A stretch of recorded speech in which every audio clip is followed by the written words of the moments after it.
Hi there! My name is Carol and I'm a crafty grandma.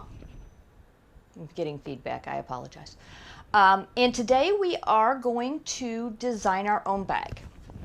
And I forgot to move these over when I started this, I apologize. So, the other day, when I was at book club the other day, we decided, somebody asked if I could teach them how to knit. I do, in addition to quilting and garment sewing, I do knit and crochet. Used to do cross stitch, and I still have all the stuff for it, but I was having trouble with my wrist, so I had stopped doing that. But I do still like to knit and crochet. And so it dawned on me that I've got a bunch of bags that are bigger, that are more like project bags, but I don't have anything small enough to take with me over to our community clubhouse to just carry, some simple, quick items with me. So I decided I needed a new bag, and was looking at the prices, and they're not terribly expensive, but I don't need anything that complicated. I just need a simple square or rectangular three-dimensional bag that I can carry a couple skeins of yarn and my knitting needles. This is a bunch of different sizes of knitting needles. Actually, they're not knitting needles now that I look at it. These are Tuscan crochet hooks. Anyway, either way, I just need something to carry the basics in. Do I have knitting needles? No, I'll just use these as the size guys. And so I looked at some of the bags that I have, and the kind that you get at the grocery store for canned goods, the reusable bags for groceries and things like that. And they were all just kind of boring. So I decided, let's just make my own bag. I know how to make a bag. Bags are easy. No zipper, no top, nothing. Just a basic bag. So I'm going to try out my new camera here. Let's see how that works. Okay. Not too bad. So just so you know, I did start recording this briefly the other day and realized that I hadn't been recording. So I have some of the strips joined together and matched up because I already have a general idea of, I've already designed how I want the front of the bag to look. But let's draw a bag. A bag is a square. Sorry, rectangle. It's a rectangle. It has 3 dimensions.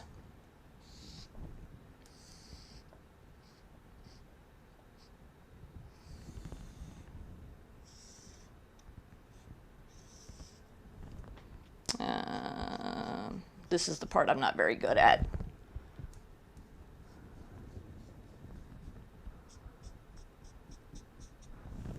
All right, there we go. So we have a bag. And I need this bag to hold a skein of yarn. Sorry. Skein of yarn. So I'm going to measure my skein of yarn. There's my tape measure. I pulled it out.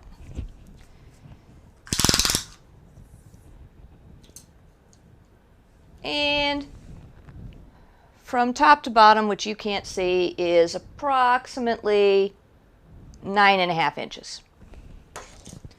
So I want it to be able to sit in the bottom of the bag.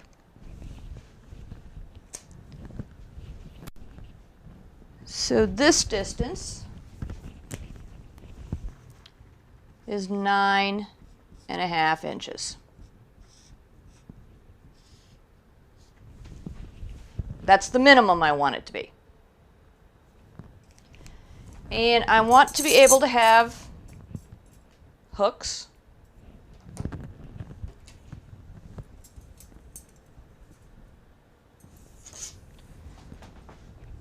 So I measure that, and it's 12 inches.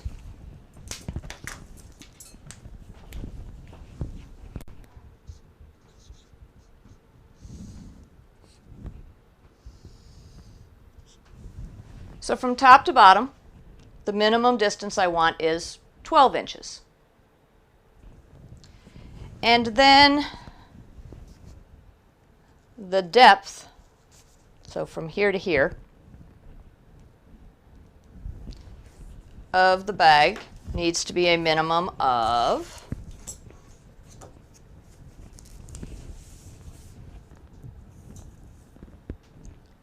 4 inches.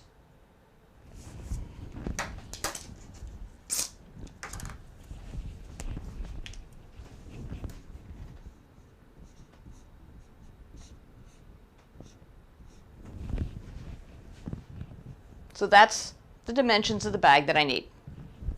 I've got my height, I've got my width, and I've got my depth.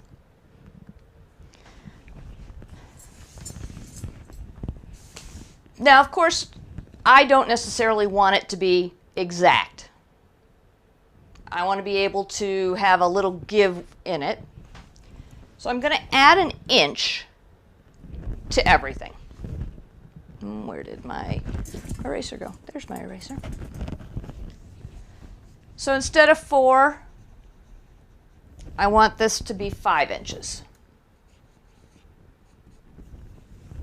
Instead of 12, I want it to be 13 inches. And instead of 9.5,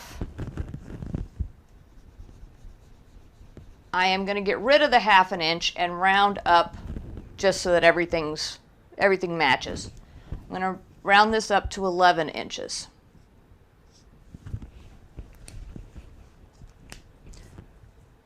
So now we know how big we need the bag to end up. Keeping in mind we still have seam allowances to add and things like that. But this is how big we want the bag to end up. 11 inches across plus our seam allowance means that we're going to want it and I'm going to have the strips of a jelly roll go up and down. So we need this to finish at 11.5 inches.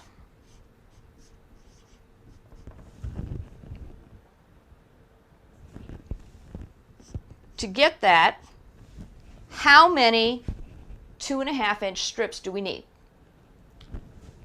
11.5 means we're going to need 6 2.5 inch strips.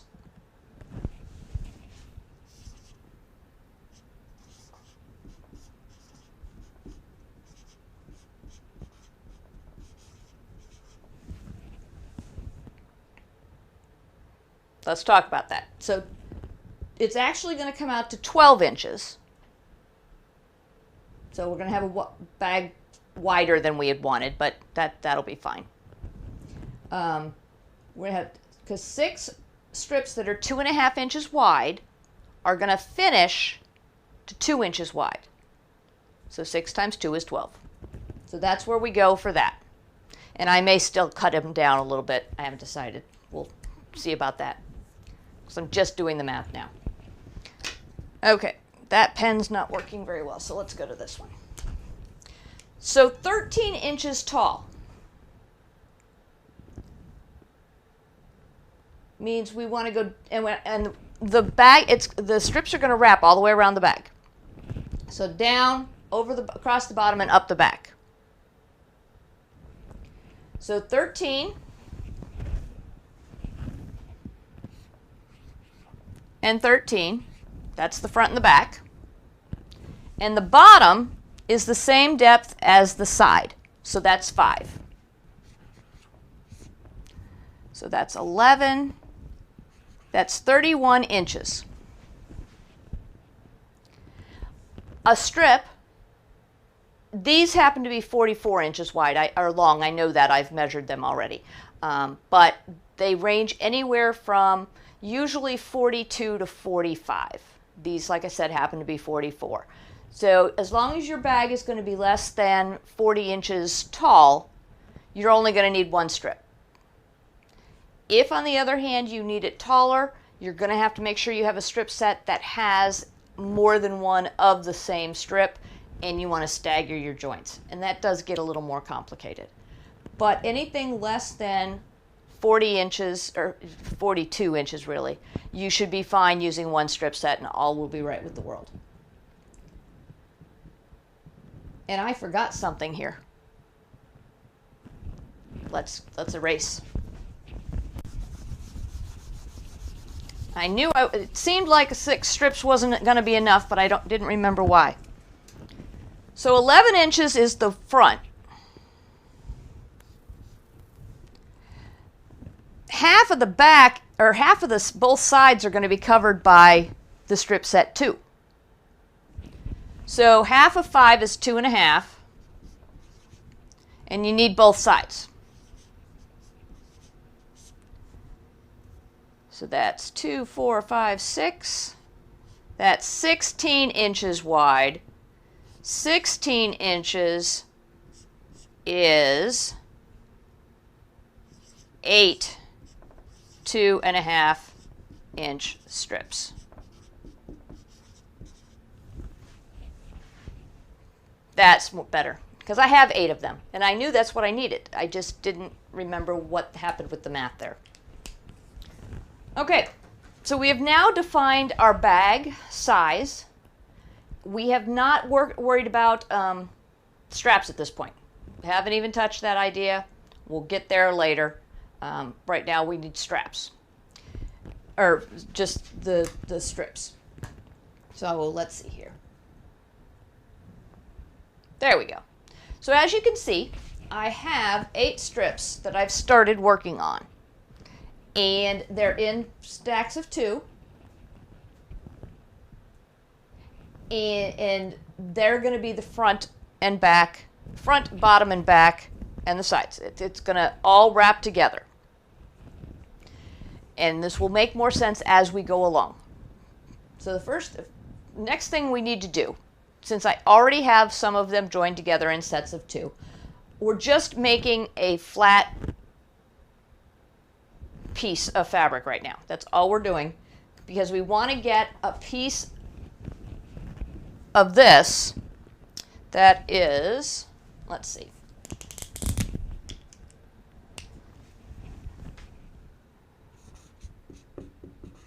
final piece needs to be 31.5 inches long by 16.5 inches wide. The 16.5 is going to be easy because it's just going to be these strips. And then we're going to trim down the length to be 31.5 inches long. All right, so let's go to the sewing machine and start getting some more of these pieces put together. Let me get a couple clips here, so I make sure I join the right pieces together.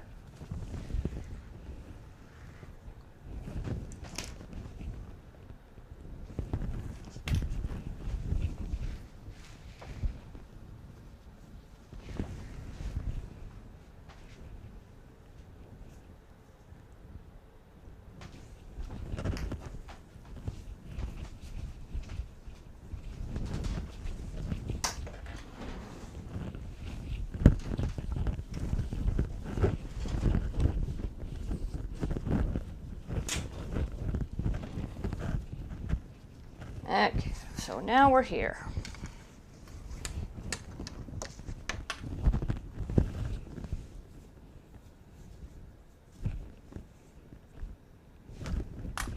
And I need to make sure my sewing machine is set for my piecing stitch, which is set down to 1.5 millimeters instead of the standard length. I do have my 1/4 inch piecing foot on there.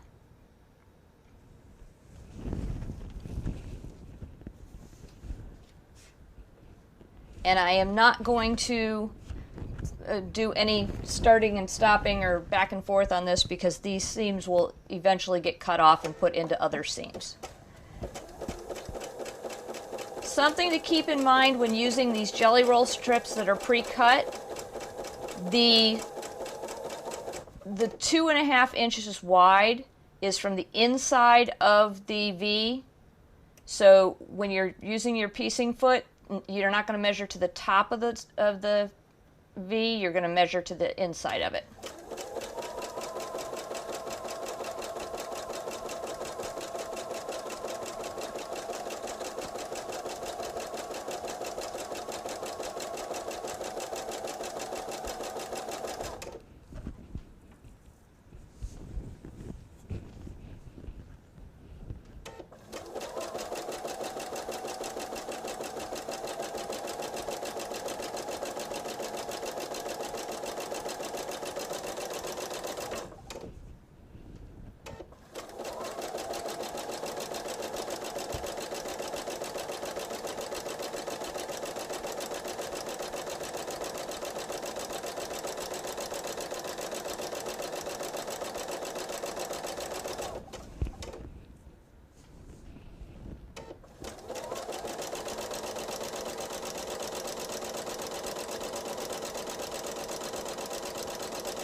There's one.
here.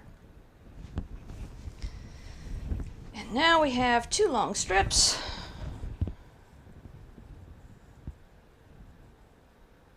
Actually, you know what? I'm not even going to bother. I'll cut the fat thread in between, but I'm not going to bother with cutting all the ends because we're going to be trimming them off anyway. And now we have to press. And we can press whichever direction we want because this is not going to be joined to anything.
Press this.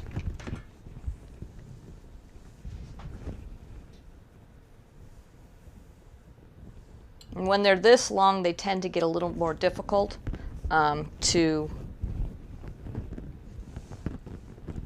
keep going in the correct direction.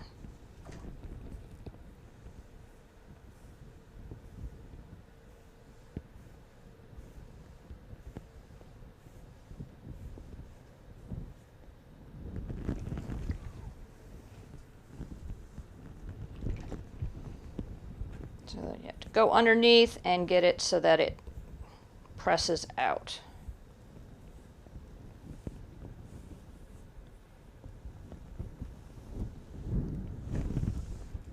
All right, there we go.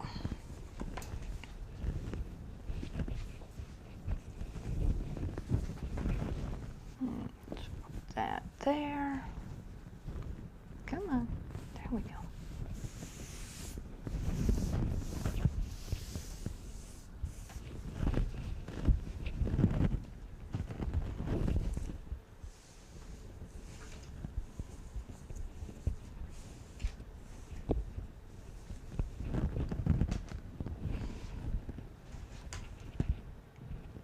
I think I've put water in this thing once because I don't use steam, but for some reason there is a little bit of water in there and it just wants to leak everywhere and I don't know why. My kitty cat was sleeping up here, I can tell. Got kitty fur.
this one's done.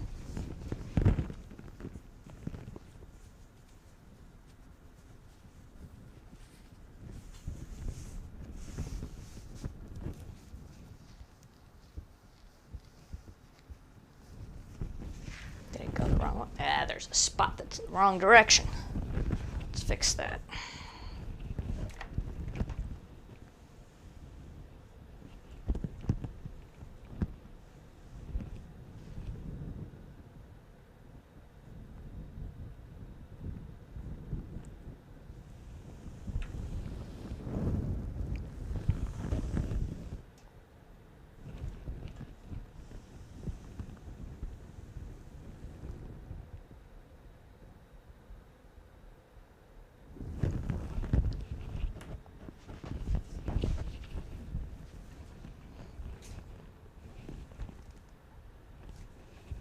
I have never had this thing leak before. I don't understand what's going on.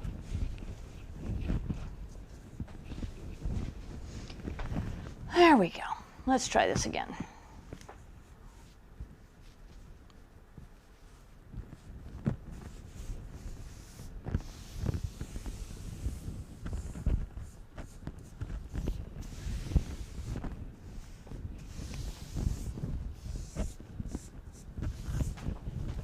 Alrighty, so here we have 2 sets of 4. And now we're just going to do the last seam.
Let's see here. There we go.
Okay, let's see here.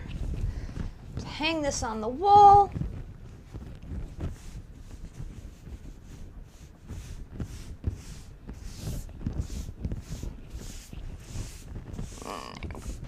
There we go. Pick up more of the water that's leaking out of my iron. There we go. Get my water. And now we have 8 strips of fabric sewn together. And let's measure this.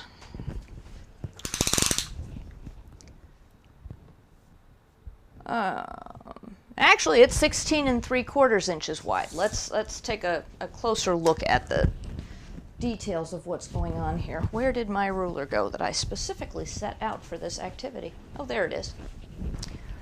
Okay. So let's see.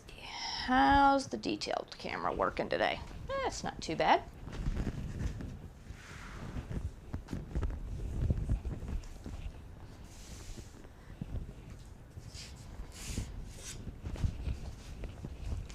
So each of these strips should be 2 inches wide, not the end one. The end one, both of the ones that are on the edges should be 2 1/4 inches wide. This is my itty bitty little 4.5 inch ruler. Let's put this down and see how we did. So from the seam to the other seam, that's 2 inches. So that's right. And then from this seam to this seam, we're also looking at 2 inches. So that's good. And from here to here, 2 inches. That one to that one, 2 inches. So now I'm starting to wonder why it says that it's 16 3/4 inches wide. That ruler's not long enough. Here we go. So if I measure from, I'm going to turn it this way so you can see the numbers better. If I measure from the indent of the V, that should be 2 1/4, which it is. So then this should be 2. We've got an extra 1/8 of an inch here. That's where it is. Now, I've mentioned before that just 1/4 of an inch or an 1/8 of an inch can make things off. And this second yellow piece right here is measuring in at 2 1/8 inches wide. The next one is probably just about 2 1/8 also. So when we get down to the end here, it's supposed to be 16 1/2 inches, and it's actually closer to 16 5/8 inches. I'm going to let that go. Again, this is a bag. We're not talking major detail work here. We're not talking the sizes have to be absolutely specific or anything like that. The 1/8 of an inch is not going to make too much of a difference to us in this particular instance. But if we were making a larger quilt and we needed things to come out to a certain size at the end so that edges could square up, we would need to make sure that we were being very cautious with making sure that everything is the correct size going across.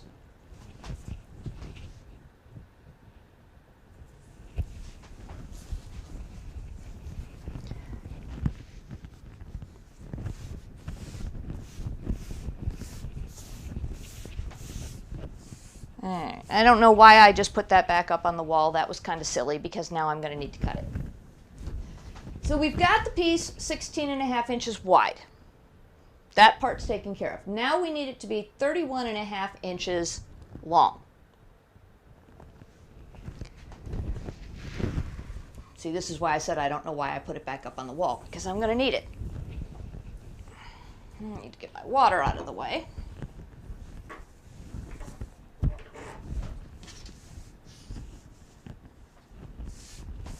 And I'm going to need to get that big ruler back. You know what? Before we do this, I'm going to press this with starch because it's just not crisp. It's kind of messy. As I'm moving it around, I can see that the seams are not where they need to be. So here we go.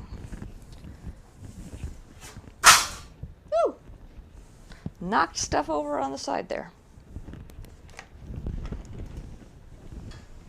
So let's start with the red one.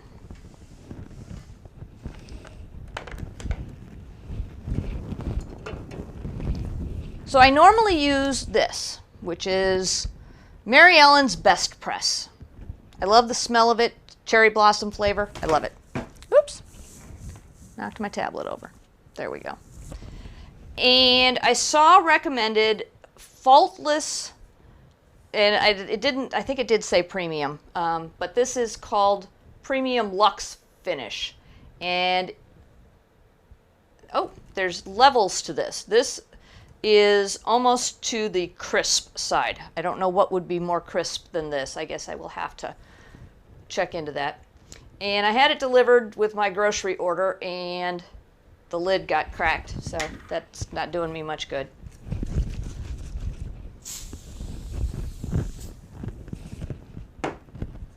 Not a bad smell. It's not cherry blossoms, but still not a bad smell.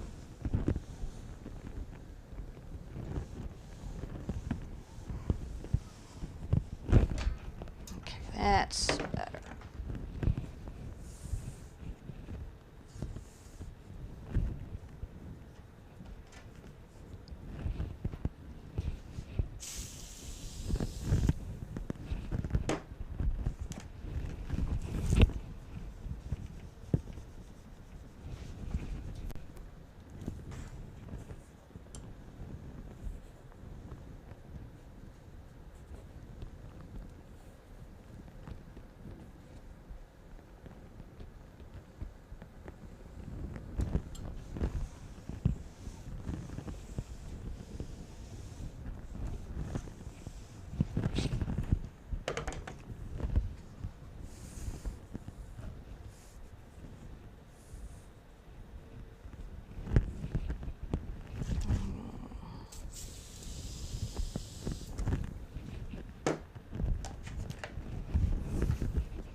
we've got seams going in opposite directions. So something you might want to consider when doing this is pressing them all in the same direction. I wasn't thinking about it as I was going, I was just pressing.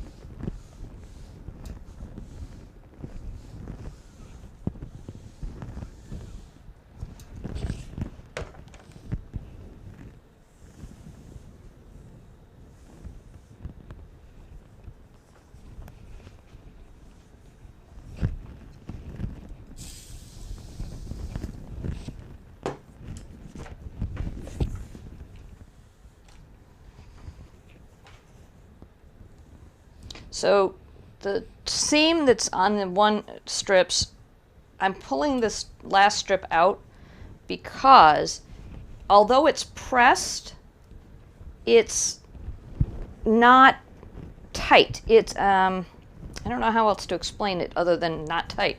There's kind of like, when you fold a piece of paper in half, it's kind of, and you don't push it down on that fold, it's kind of like a bubble until you press it down and make it sharp.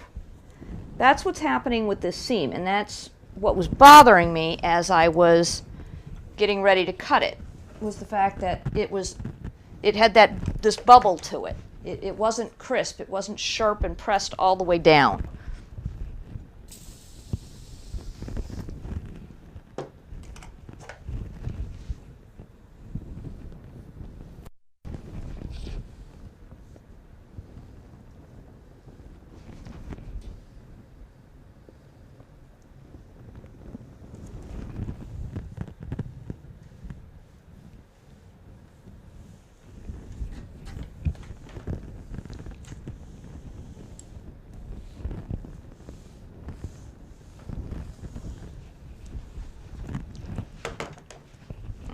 There we go. Now we're pressed. Oh, now I flipped over some piece. Hold on just a second. Let's see here. Let's get you pressed in the right direction.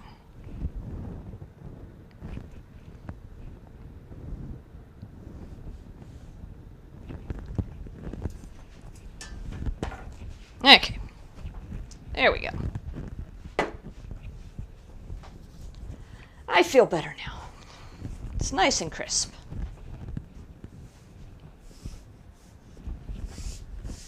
And it lays flat now. It doesn't have any little bubbles between the seams. All right. So now,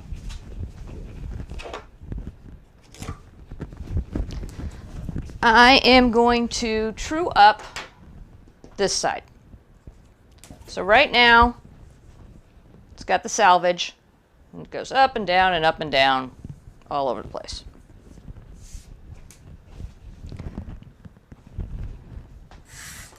Now we are going to trim off, turn the ruler right side up, that's a good idea. We're going to trim off the selvage edges all along here.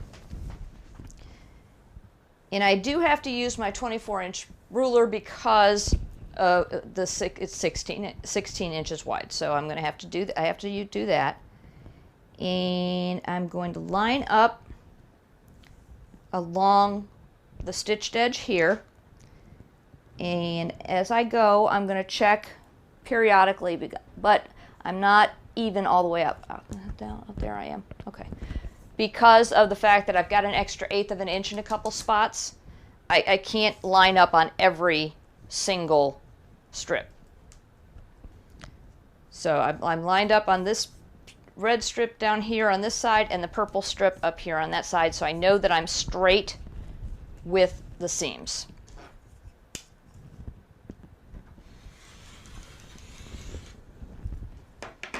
And there we go. We now have a straight edge. from here, I need it to be 31.5 inches.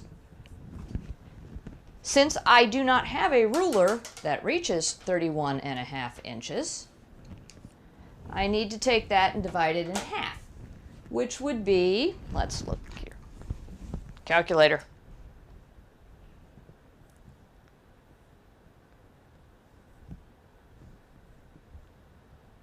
31.5 divided by 2 is 15.75 inches. So if I take this and I fold it in half,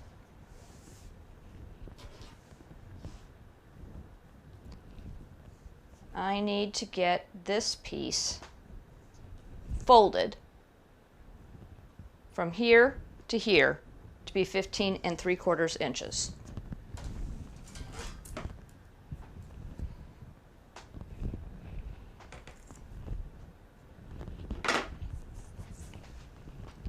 Right now,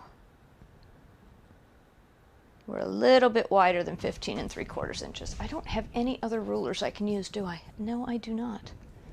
Excellent. What am I going to do? I have a dilemma. I need this ruler to stay here so that I know where 15.75 inches is, but I need another ruler to be able to cut. I guess I will just use my little one and measure twice.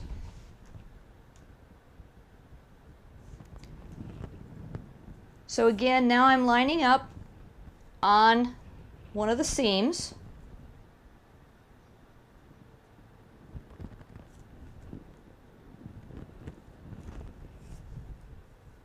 I'm going to move this away.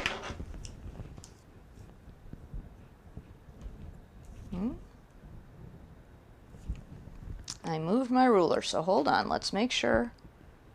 15.75 inches. And then line up on the seam. Okay. Now this ruler needs to stay in place. This ruler needs to move away.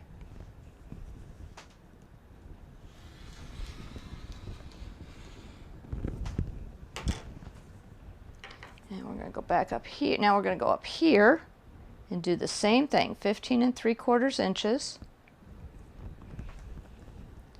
And move this ruler up.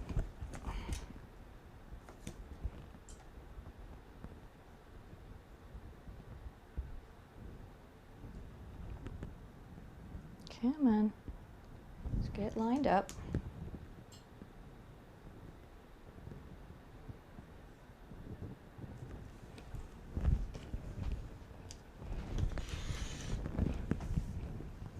All right, so I did take a little bit more off. What I probably could have done was left the salvage on. If I had thought about it before I did it, could have left the salvage on and then just cut once instead of twice. But now we have this piece left over. Not certain what I'm going to do with it. I'm thinking I might make a pocket, but I'm not certain yet. I'll have to think about it. Let's get that out of the way. And so now I have what's going to be my bag. It's going to go down and around, and that's what the bag's going to look like. This will be on the side, and this will be on the side. So these 6 pieces here are going to be what you see, and the end pieces are going to be on the outside, on the edge of the fabric of the piece. All right, so now we need to get a piece of batting that is the same size as this, or thereabouts. So batting. There's the batting. And I am using cotton batting. It's a thin cotton batting. It's nothing heavy or anything like that because you don't need it. And I'm not going to use a back. I'm going to use this white as my lining of my bag. But as far as a backing, there's no reason for it. You're never going to see it.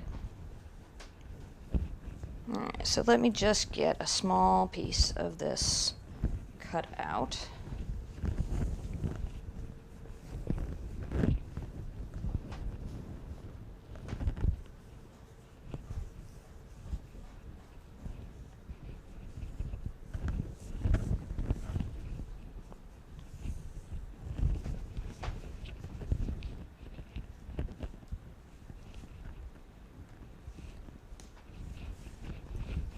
Go. And scissors.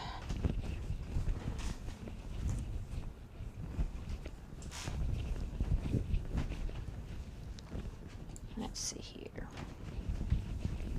Where's the end of my fabric? There it is.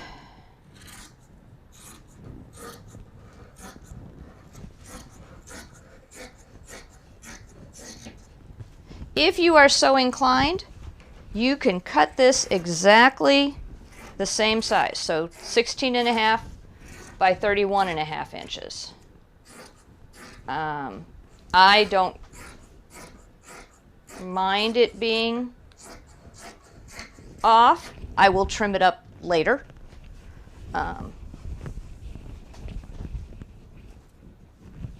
But if you want them to be the exact same size, that's perfectly acceptable and not a bad idea.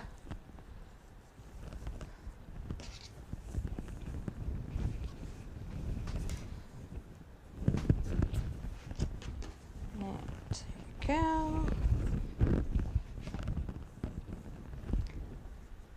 And here we go. So now we have the backing or batting and the front pieced section, which in this case is just strips, put together.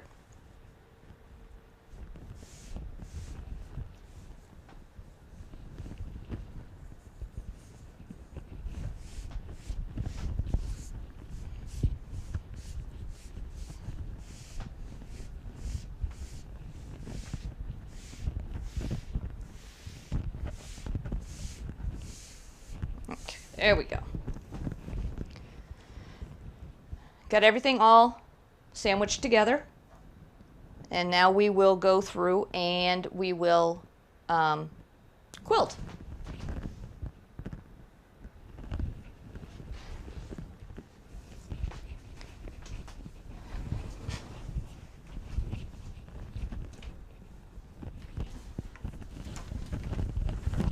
Ow. All right. So to quilt we need a walking foot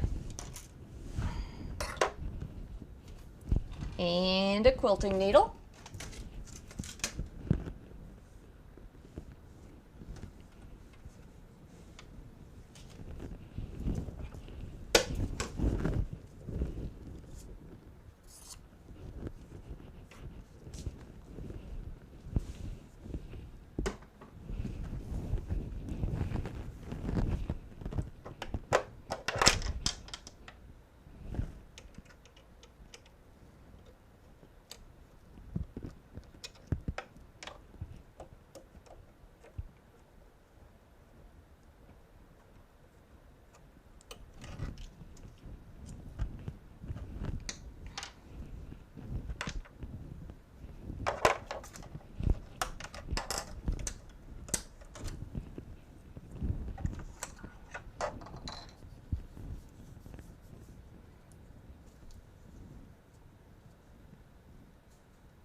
Where's that? There we go.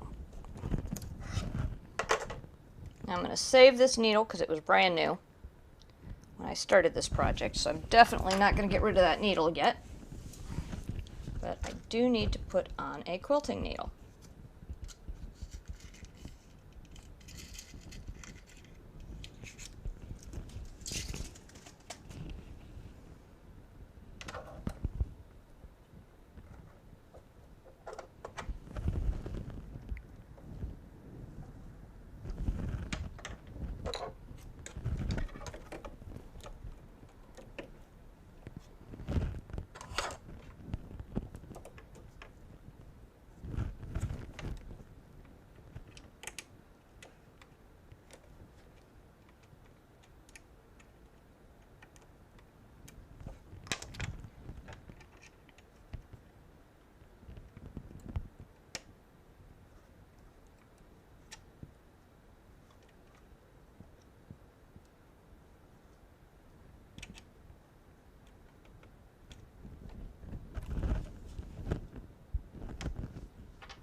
Let's see here. Oh, I don't want bright white. I don't want black. No, brown. No, I don't think I want brown. Let's see here. Red. Red would be fun. What's this? Is this cotton? This is cotton. Let's see. And where's a bobbin? No bobbins.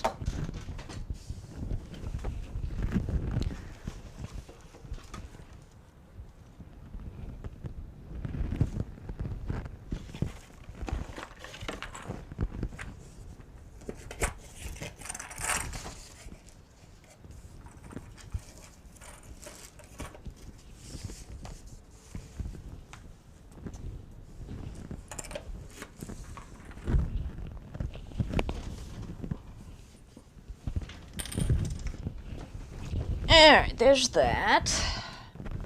I have some crappy thread that I really don't like that I've been trying to use up. Where did that go? There it is. Oh, and it already has a bobbin. Excellent. So I really don't want to waste pretty thread on a back that no one's ever going to see. You do not have to have the same thread on the front and the back when you're quilting. Well, you never have to have it. When you're piecing, when you're making garments, anything. You don't have to have the same thread on the front and the back, or top and the bottom. So I'm going to use this funky variegated thread because I've got a bunch of colors here. And instead of changing colors every 3 seconds, that's not right. There we go. Instead of changing colors every strip, I am going to use this variegated.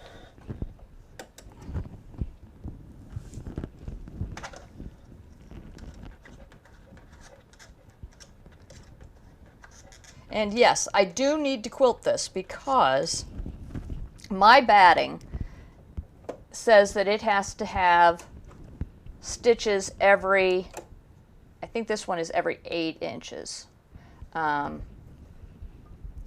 So it needs to have some quilting, some stitches, at least every 8 inches in order for it to, for the batting to not all bunch up at some point. Now, I'm not going to do anything complicated because with the walking foot on, I only have a straight stitch. I don't have the ability to do any zigzags or anything like that. So all I'm going to do, oh, actually I should switch out my foot now that I say that.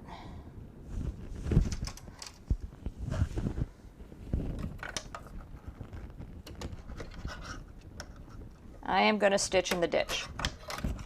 And now you're saying, well, but then you shouldn't need to care about what color fabric or thread you have on it because you shouldn't see it. It should be in the ditch.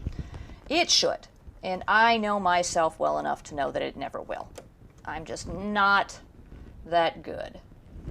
There will be points where it will show. So I figure, why not have it be pretty if it's going to show? Oh, Stitch length. Standard on my machine is 2.5. I'm going to raise this up. Oh, that's a blanket stitch. That's cool. That's not what I want though. Standard stitch length is 2.5. I am going to raise that to 3.5.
That seam's not sitting very well over there.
I'm going to turn it around just for this last one.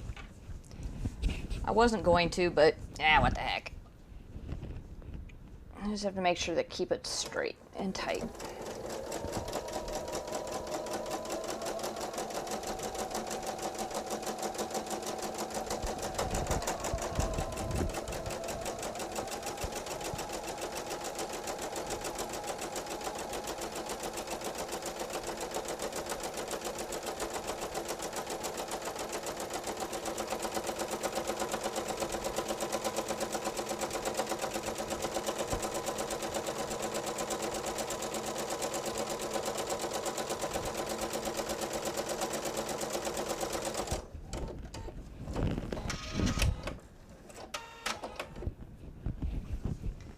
Alrighty. Quilting complete. Yeah, that one. I have so many cameras now, I can't remember which one's which. Alright, so as you can see, we just have strips straight down the back. And let's see here. There we go. I don't know if you can see it in the camera, but not talented there. You can see this the thread where I stitched it because I'm just that way. Okay, now we need to trim up the batting. So I'm going to pull out my ruler. Again, line it all up. And I don't know, can you see? Yeah, look, you can see a little bit with this. The fabric is sticking out a little bit. When you quilt, you are going to get some shrinkage of your top. This is going to happen no matter what you're doing. Once you do the quilting, things are going to squish up a little bit. So I am making sure that this is all even, and the stuff that's on the edges, because the purple one on the end here is doing the same thing. I'm going to be trimming those off. This is why I have no problem having the batting slightly bigger. And then, I don't know if you can see on this side, there's a little bit of the green, and then there's a little bit of the red. Very little bit, nothing major. And we're going to do the same thing to the other side.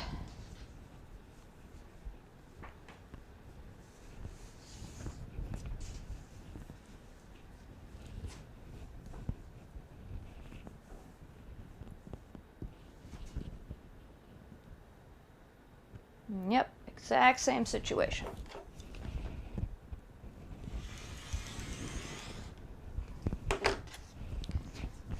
And now to get the long sides, I'm not going to use that long ruler. I'm going to use my shorter ruler that I prefer to use anyway.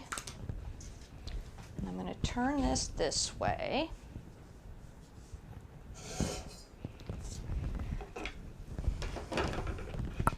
Get stuff out of my way so I have room.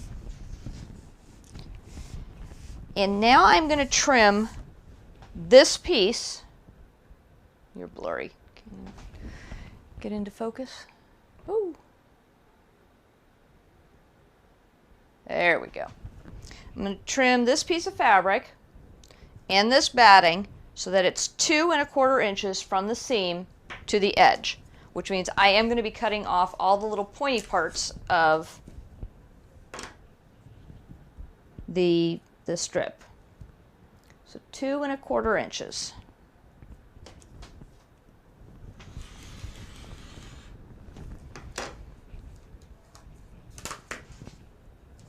Some of it shrunk down, so I'm not getting as much as I thought I would. 2 1/4 inches.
that's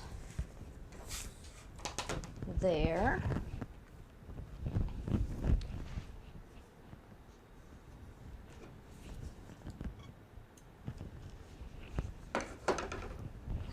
Looks like, we didn't get quilting in part of that. Oh well.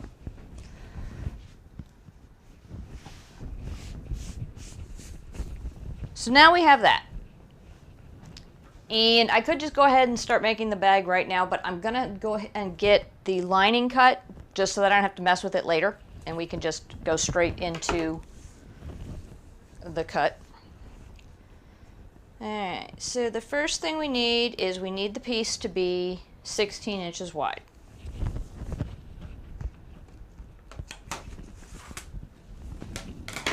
We know that. So I am going to trim or tear off a piece of fabric that's 17 inches wide. Is that the edge? Yep, that's the salvage. All right. Oh, gooey. Hold on just a second. Let's see if I can make adjustments.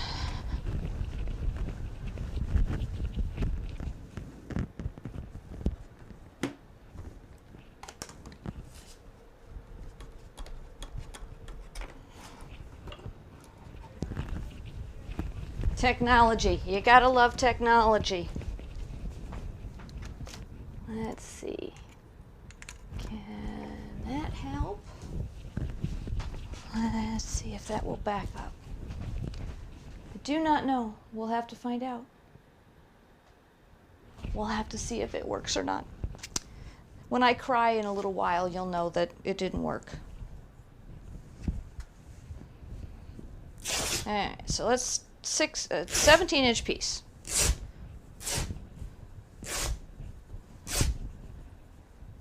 And it appears that this is backing. It is. This is backing.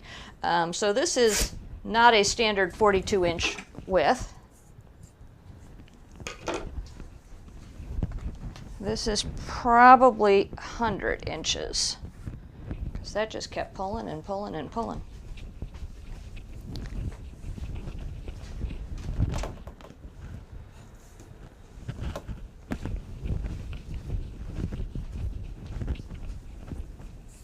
Let's see, how wide is this? 36.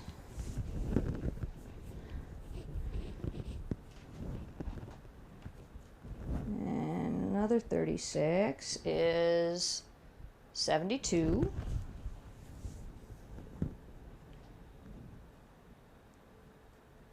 "92 inches wide. From salvage to salvage, it's 92 inches. Okay, well, let's trim up this, or straighten up this edge. Actually, we're not going to do that. Remember? Did that last time. Don't need to. I need 15 1/4 inches.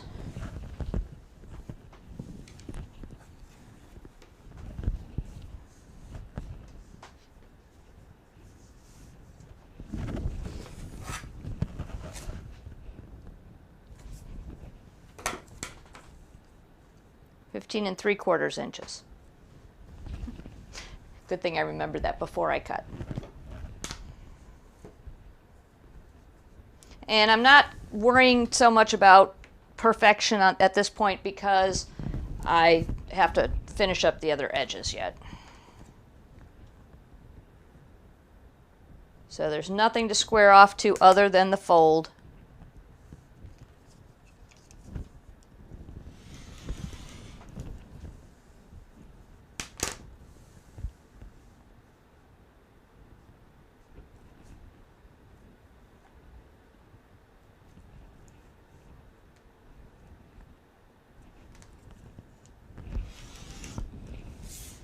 Alright, salvage edge goes in the garbage, extra goes off to the side for another project. And then I'm going to keep this folded and turn it to the side.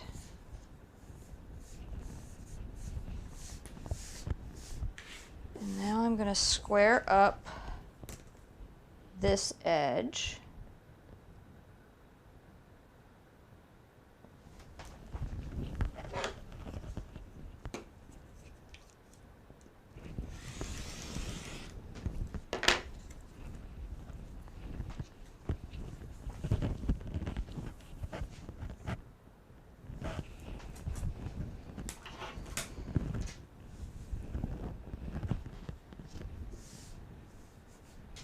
I'm going to iron this a little bit because it's just a little bit more wrinkled than I'd like it to be.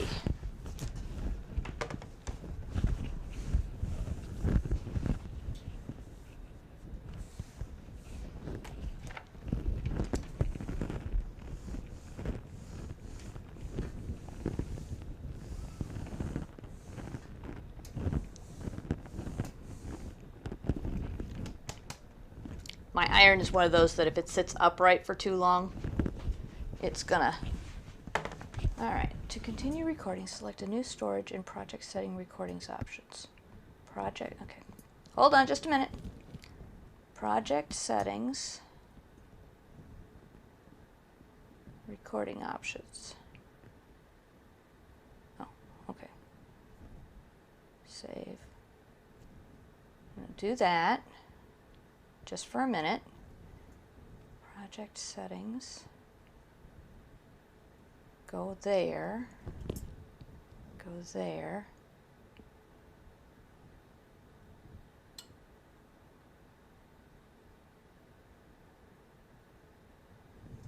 And then that.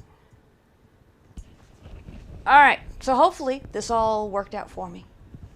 I was running out of storage on my little storage card that's in the machine, so I added a hard drive, hopefully.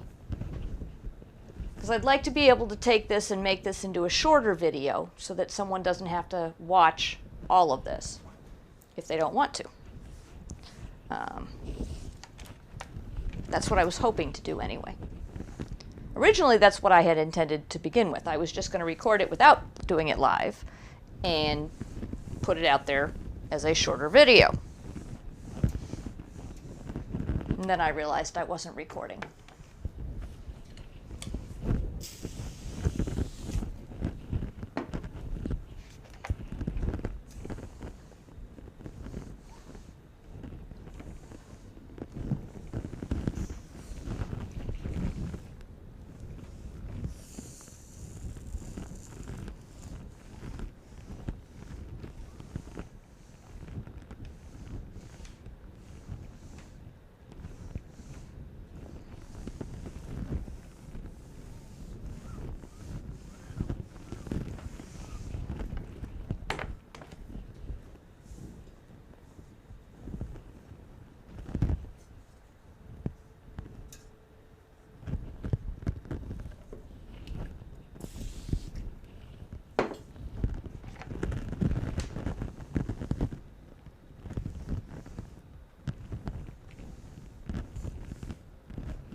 One side. Let's see here.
Alrighty.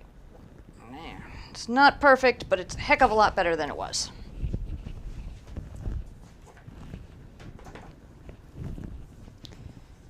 So let's try this again. Fold it in half so we have it all nice and straight.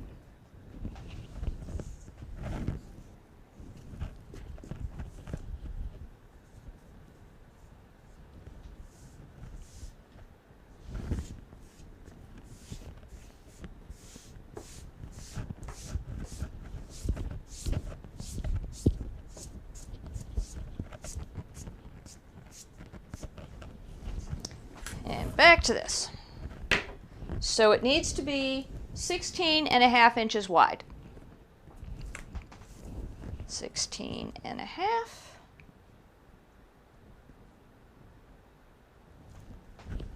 Ooh. This was poorly put together fabric. Just barely gonna make it. You know what? I'm gonna change it to 16.25.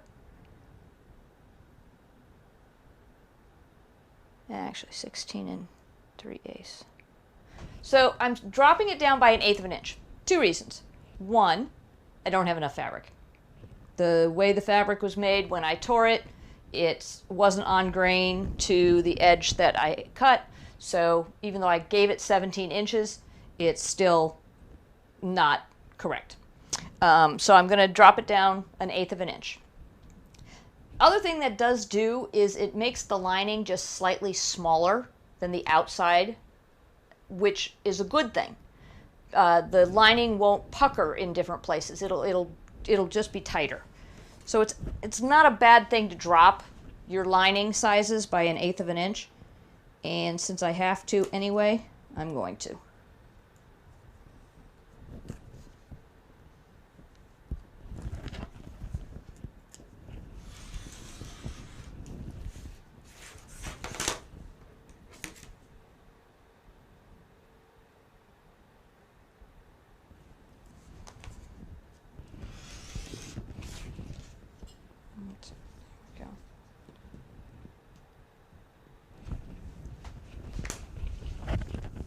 And remember, this is the lining. It's going on the inside. It's not your pretty outside part. Alright, so now I have lining. Total of 31.5 by 16 3/8 because I dropped it by 1/8. And I am going to make the box with this first. I hadn't planned on doing it that way, but why not?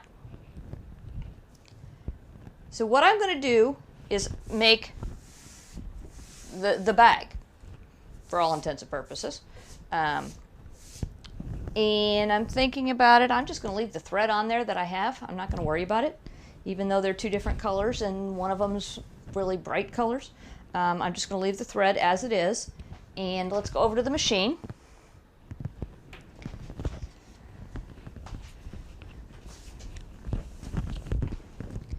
So the first thing I want to do is stitch along one edge. So here's my fold. I folded the fabric in half. There's my fold. And I'm going to sew up one side. I need to change the foot on my walking foot first. I'm going to leave the walking foot on. It doesn't hurt anything. You can sew with a walking foot whenever you want.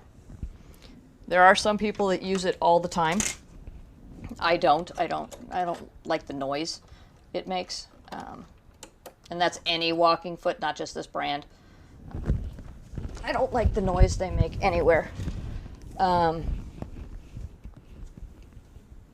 so here we go, 1/4 of an inch.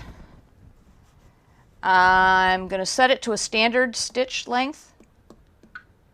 I'm not going to drop it down to my piecing length or anything like that, but I am going to put it at a standard length. And I'm not going to do the start and stop thing on it because this seam is going to get pushed around in a minute anyway.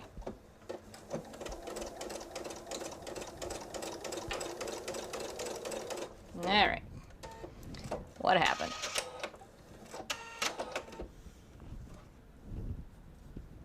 I have no idea what happened. Just decided it wanted to be difficult. Something got caught somewhere along the lines. Okay, let's try this again.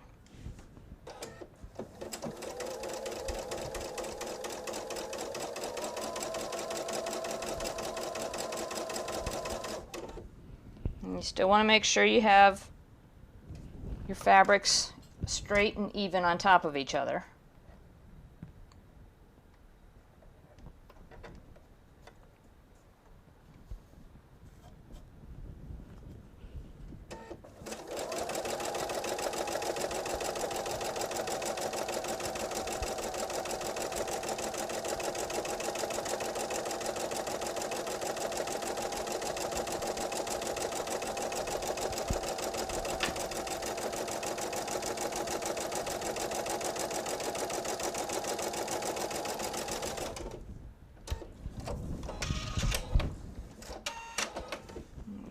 There's one side. Nah, I'm not gonna mess with it. And let's do the other side.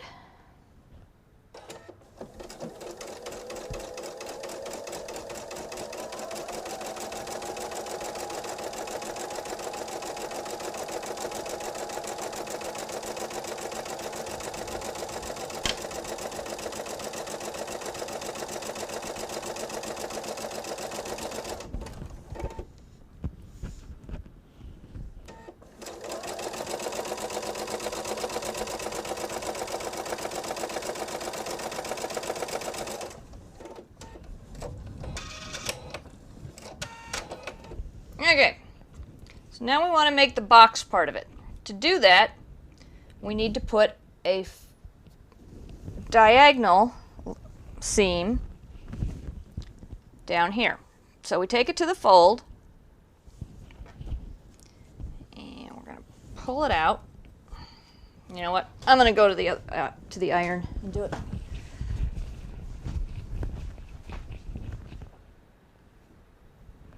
So normally I don't do this with the iron, but because this fabric is being kind of fussy, I'm going to.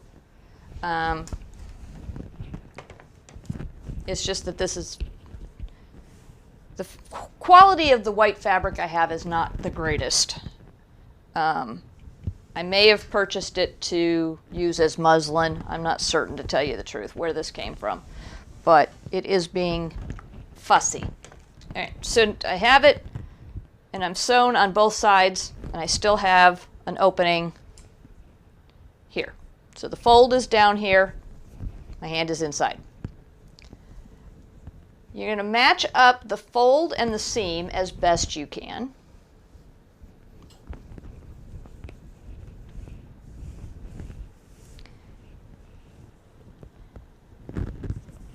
And make a point.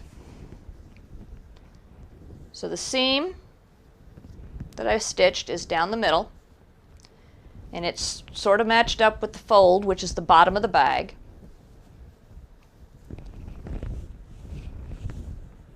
And we've got a point now. And while I'm here, since I've got the iron, and again, I don't normally necessarily do this, I'm gonna press the seams open a little bit just to get that out of the way.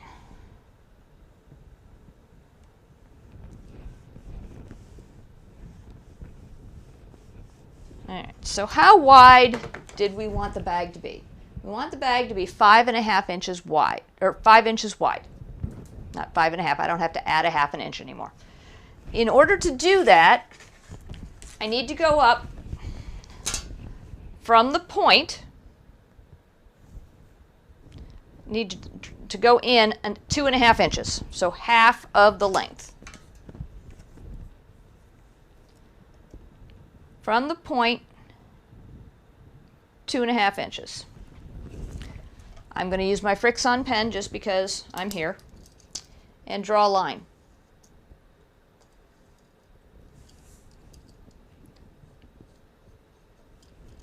So now I have a line to stitch on to help me make sure I get the correct depth. And I'm going to do the same thing on the other corner. Line it up as best you can so that the fold and the seam are even.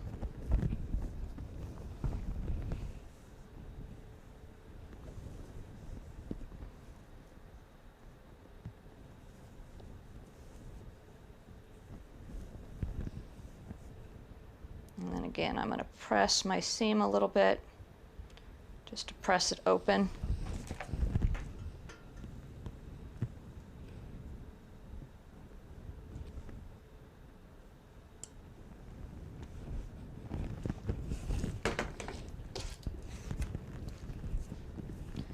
From the tip along the seam, 2.5 inches, and draw a line.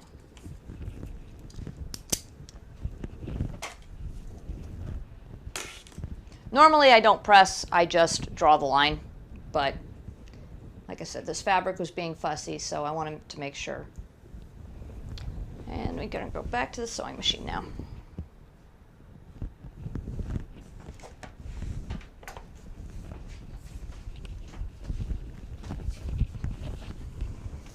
Woo! Don't knock over the shelves, that would be bad. And here I am going to fix and stop, so I'm going to back tack, stitch forward, stitch back, so that I make sure that the seams or the stitches all stay in place.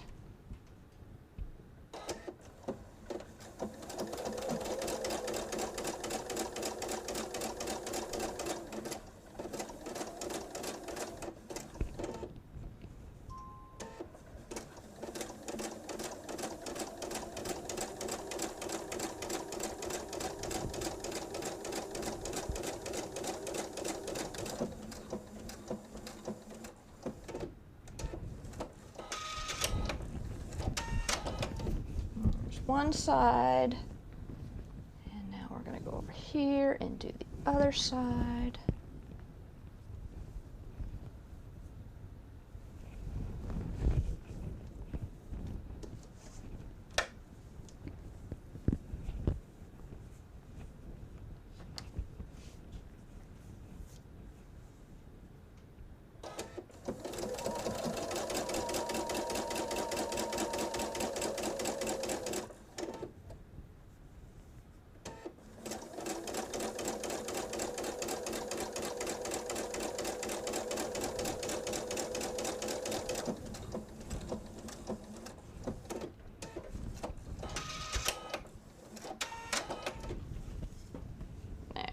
We go.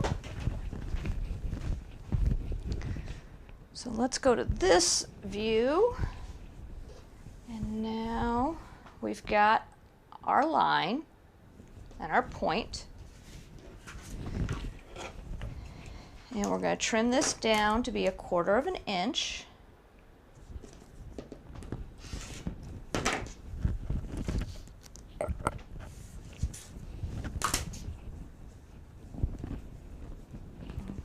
Same thing on this side.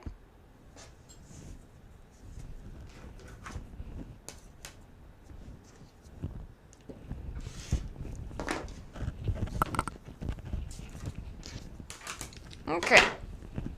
And now if I turn it right side out,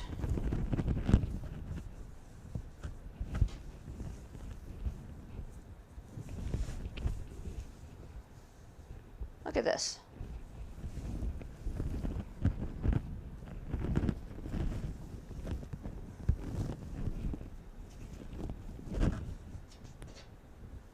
So there's our seam.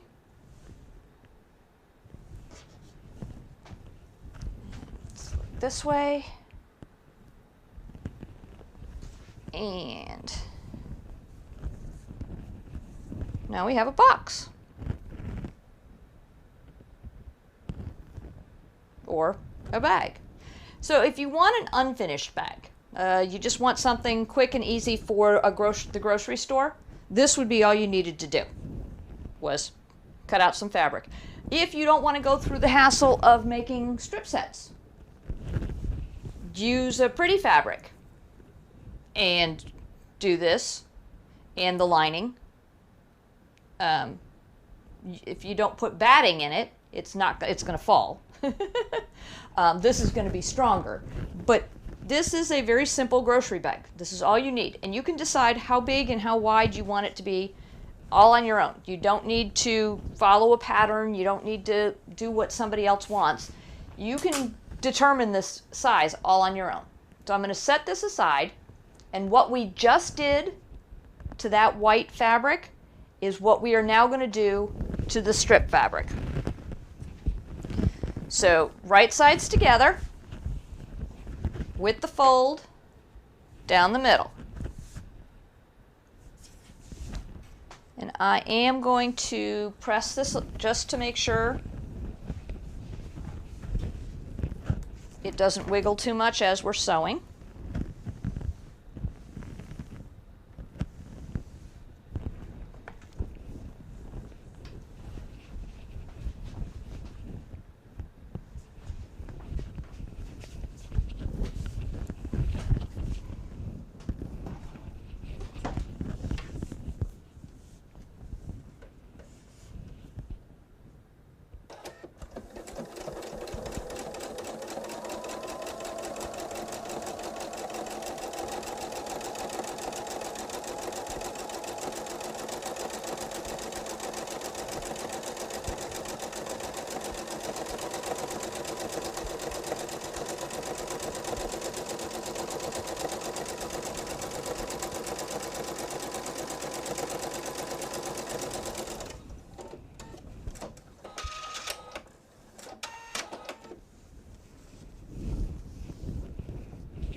Now, it just dawned on me, I'm still using a quilting needle, which I guess isn't a terrible thing. The only difference between the difference between a quilting needle and a regular needle is the eye. It's wider on a quilting needle, which we really don't need at this point. But hey, it's there. I'm using it. Why not? Okay. So now we need to make our corners.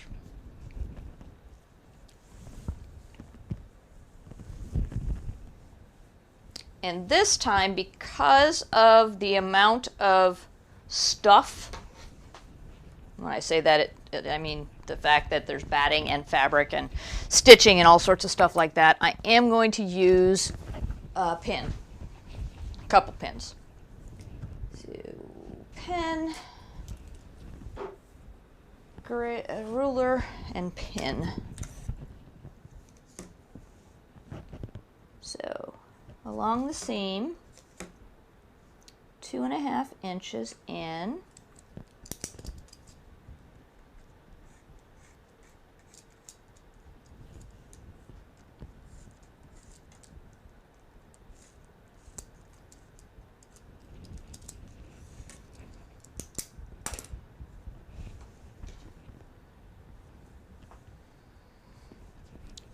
Pin it just to make sure that when I sew it, it doesn't move around too much.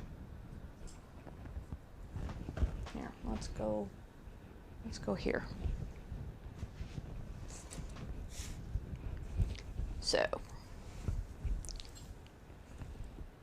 folded edge of the fabric,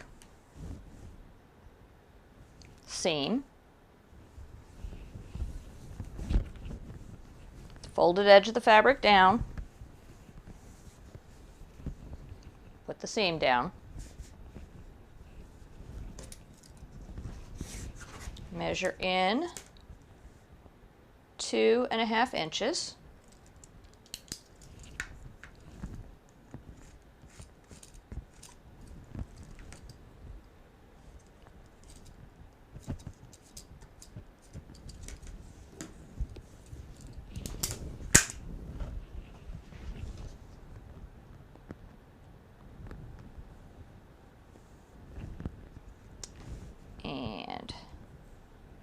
pin just to make sure everything's even.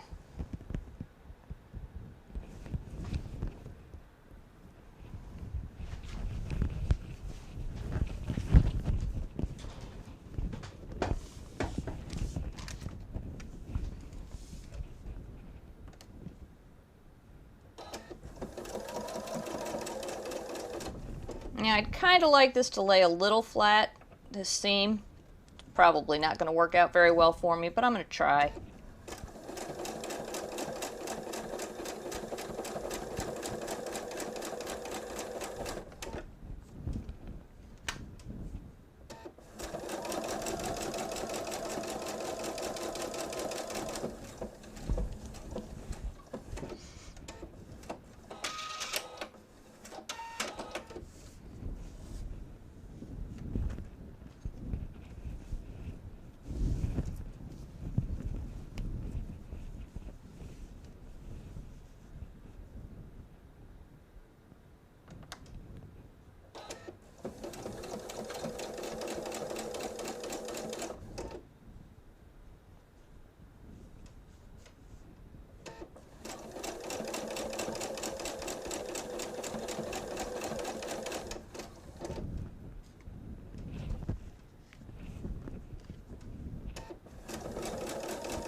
This back over here and back over here and 1/4 of an inch.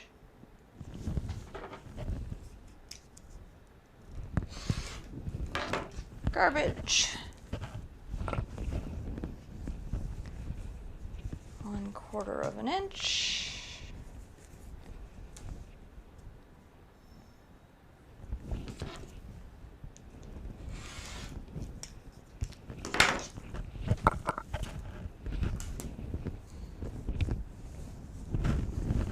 Right side out.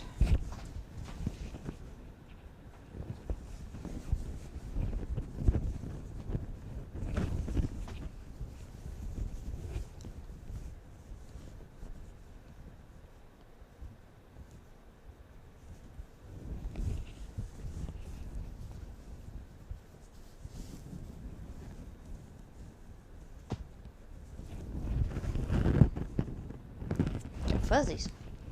And so now this part, since it has batting in it, it has more stability and it'll stand up on its own.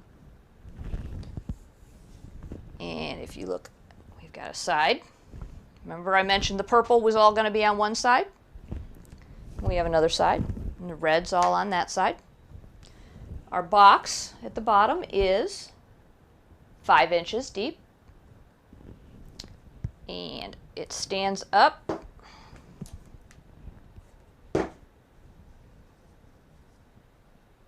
12.5 inches. And then as far as the depth goes, from here to here, it's going to be from one box corner to another. It is, looks like it's 11 inches. And what did I want it to be? 11 inches. Okay, good. So this isn't quite as tall as I wanted it to be. I'm not certain what I did wrong there. Let's see, from that point to there is, oh, it is 13.25. It's the right size. It was just the way it was bunching up. It wasn't staying that way. So all we did was take a strip, fold it in half, sew it up, and put some corners on it. And now we have a bag. Now, of course, you can't carry a bag without handles. So we do need handles. And there's multiple things you can do. I am not going to make it the most stable. The best thing to do, if you need this bag to carry a lot of weight, you want the strap to wrap down, around, up the back, and then over and down and around and back up and link over again. So it's a continuous thing, and that strap will then be holding the bottom of the bag. It's kind of like if you watch the home building shows and they talk about a load-bearing wall. The load-bearing wall is going to gives more strength to everything. It holds everything up, and that's what that type of strap does. It holds the bottom of the bag. It keeps the bottom of the bag from coming loose or anything like that. It's you're carrying all the weight. I am not making a bag for that much weight. I'm making a bag for yarn and knitting supplies, so nothing big and heavy. I'm just going to put a strap that goes around like here and one that goes around here. Trying to figure out what size strap to make. So you say to yourself, what size strap do I want? Do I want the strap padded? Do I not want the strap padded? Totally up to you. I am going to continue using the jelly roll strips that I started with. And I would like the straps to match, so I'm going to use 2 straps that are the same pattern. But first, let's see. I want a strap. And first of all, I carry my purse or my bags on my left shoulder. I know most women seem to carry them on their right. I don't know why or how I picked up the habit of the left, but I did. And that looks about, well, almost, that looks about right. So I'd say right to there. So the top of the bag, or the bottom of the straps will sit about my waist, which means the top of the bag will sit up about a ½ inch higher. And to do that, now I'm going to pull the strap around, and I'm going to match it up. And you know what? It's almost exactly the length. So I'm just going to use 1 whole strip and do it that way. But now what color? The red and the purple are on either end. It's a really pretty purple that I could use, a really dark purple. That kind of looks okay. Yeah, I can go with that. All right. So now to make a strap.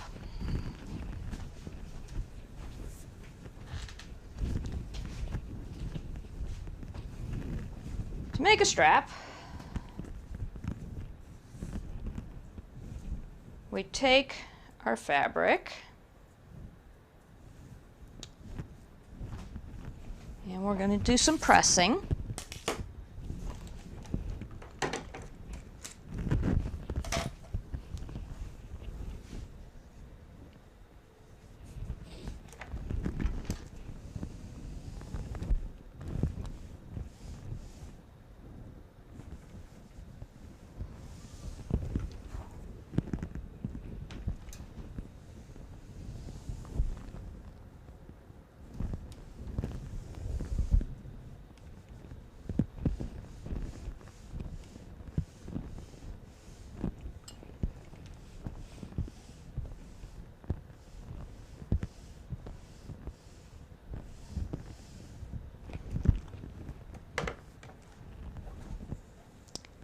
And I'm not even going to bother measuring.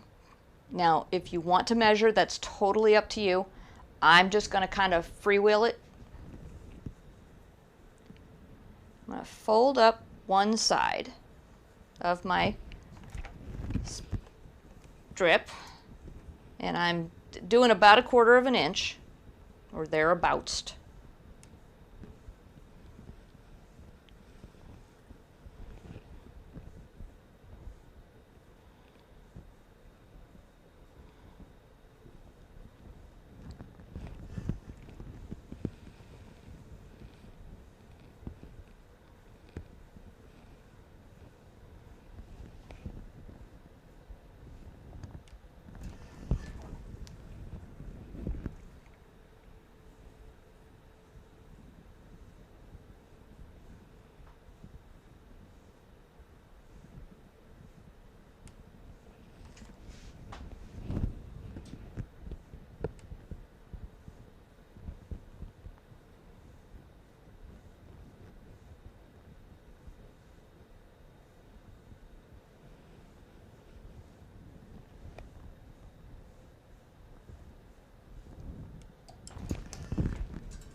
Okay. And then I'm going to take my other side and fold it up about halfway.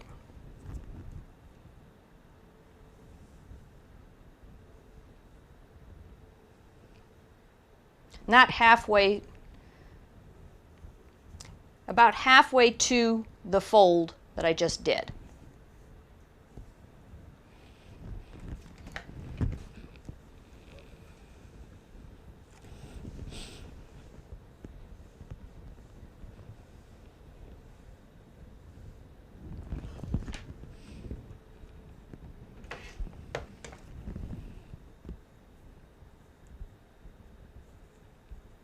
Yeah, that's about right.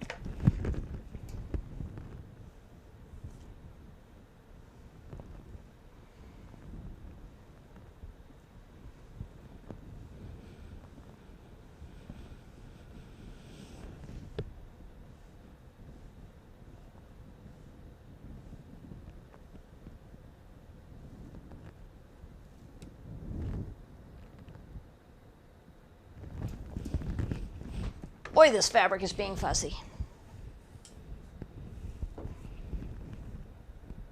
It's going to be difficult. I'm going to force you to do what I want you to do.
Let's see.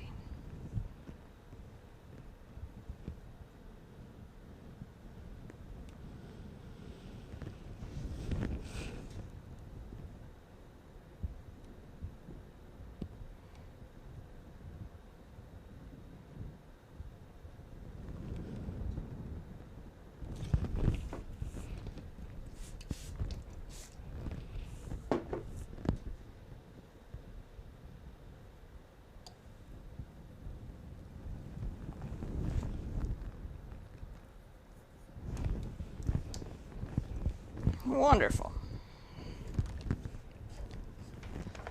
So now I have a pocket for some batting to go in.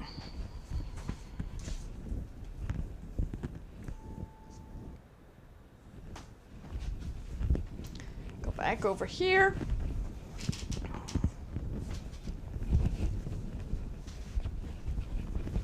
You were probably wondering when I cut that strip earlier why I left such a thin piece of batting. Well, now you can see why. Let's see. Scissors, there you are.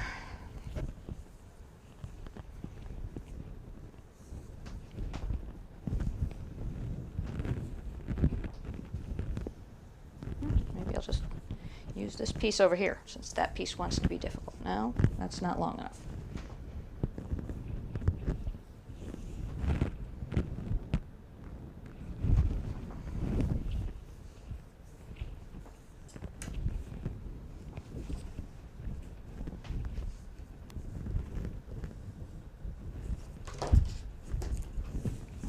Stay there. Let go. There we are. We have 36, which means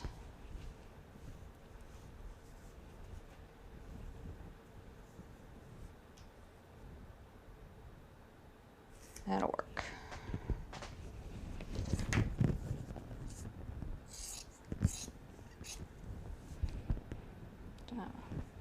Use that for shorter strips on a different purse. Or on a purse, not a bag.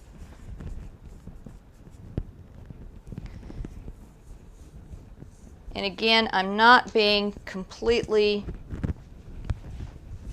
particular about this.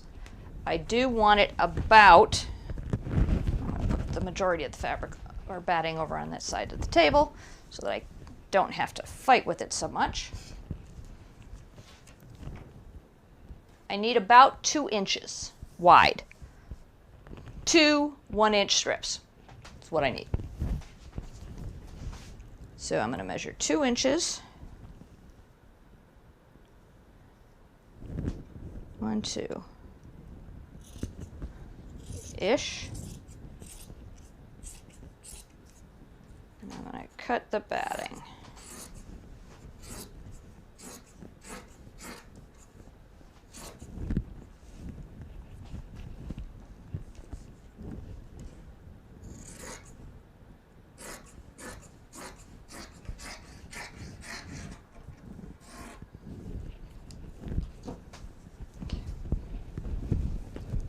Out of the way. Oh, it fell. All right, let's see. And now I am at this point going to actually cut it with a rotary cutter and make it pretty.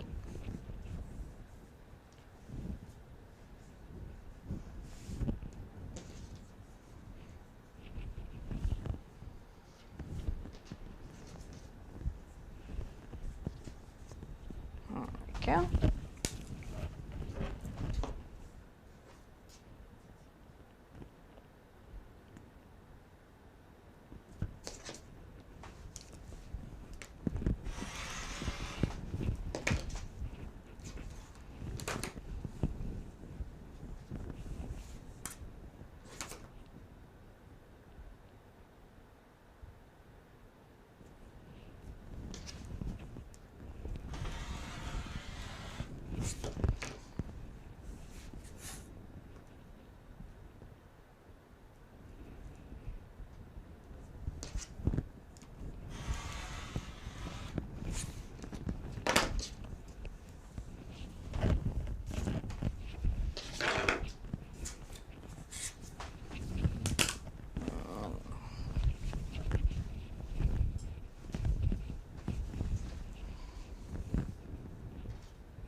Okay, so now we have our folded fabric and we have a piece of batting.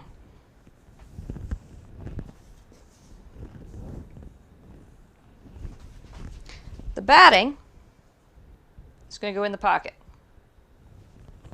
Here, let's do this.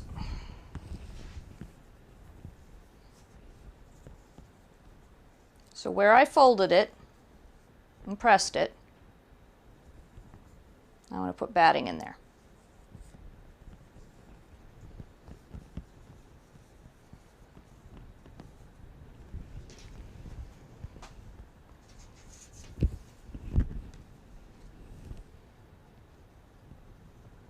And get the batting down by the fold.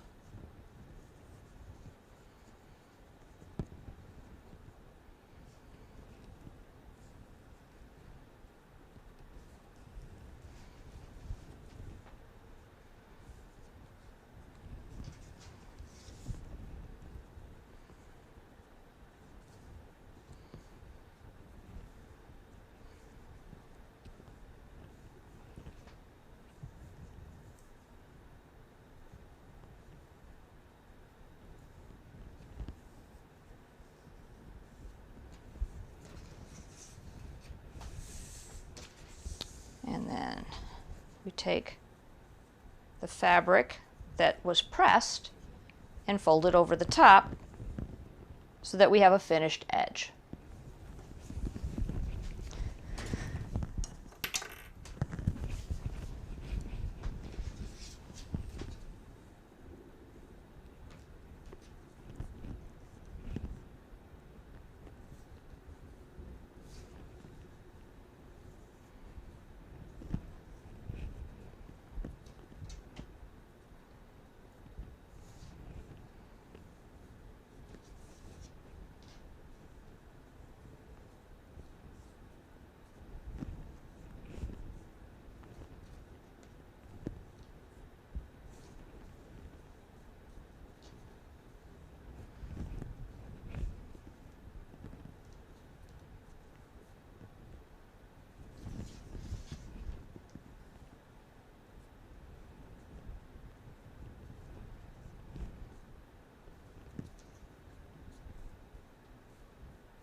Ow. Oh, you got fuzzy. Where's the camera? There we go. Did I focus it? There we go. That's better.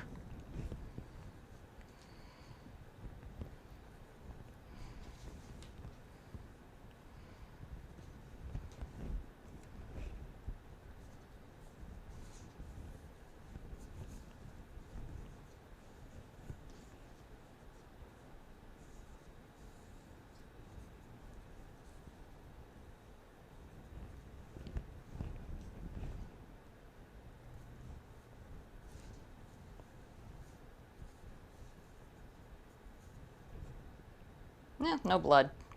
We're good.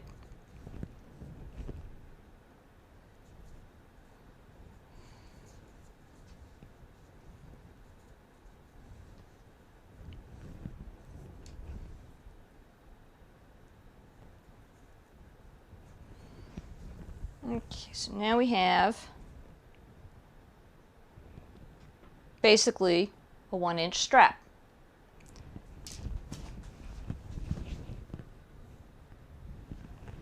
So as I mentioned before, this is not a strap that's meant to hold a ton of weight. For your shoulder comfort, if you're making something that you're going to be carrying a lot more weight in, you want to make a wider strap. A 1-inch strap for me is fine. It's going to work. Again, I'm carrying yarn and knitting needles. I'm not carrying anything heavy. If I were to make this as a bag for groceries, or, a reusable grocery bag, 1-inch straps are probably not big enough, because if you put cans in there, there's a chance that that's going to be really heavy.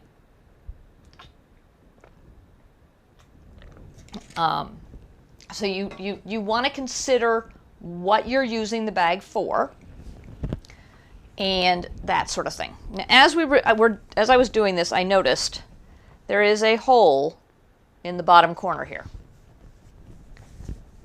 So obviously my stitching doesn't go all the way to the edge.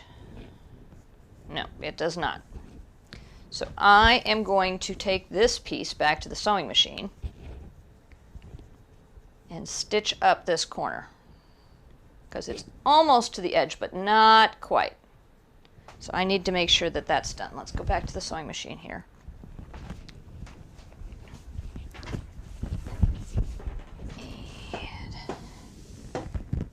And I don't know if you can see. Let's see here.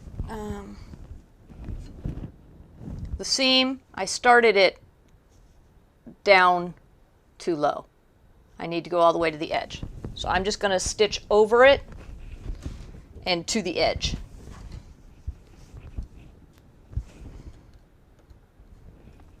And for those of you that don't have the fancy machine like I have, so to get it started, you could go forward 2, or about, back 2, and then forward until the end.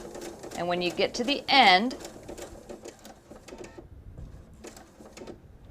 then you're going to do the same thing. Back 2 or 3. Well, I did 4. And then forward. And that seals in your seams, or your stitches, so that it's not going to tear. Alright, so now if I turn it right side out, I won't have any fuzz.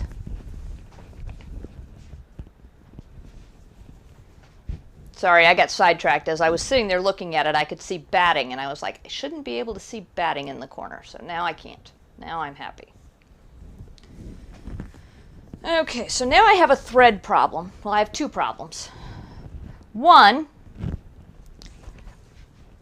I pinned this with the pin heads going that way. So if I want to use my top stitch foot, I'm going to have to use the left side top stitch foot, or turn all the pins around. I guess I could do that too. That's a better idea. Just turn the pins around.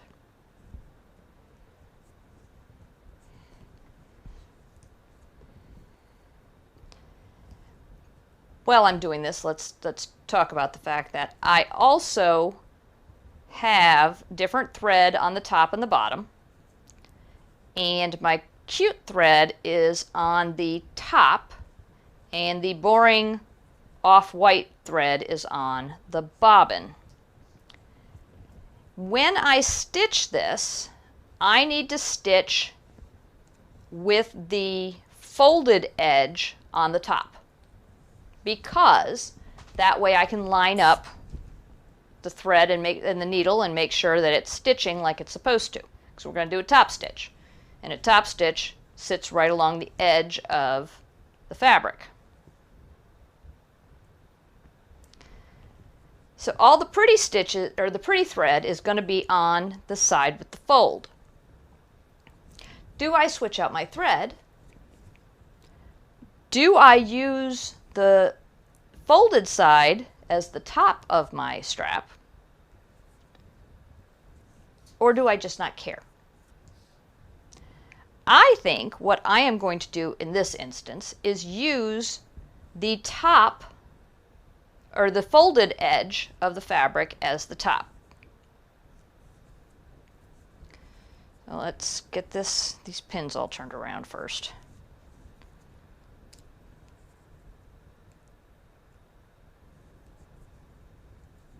And switch to this camera. So normally with a purse, you would use the side that has no seam whatsoever as the top. So that would be what everyone can see.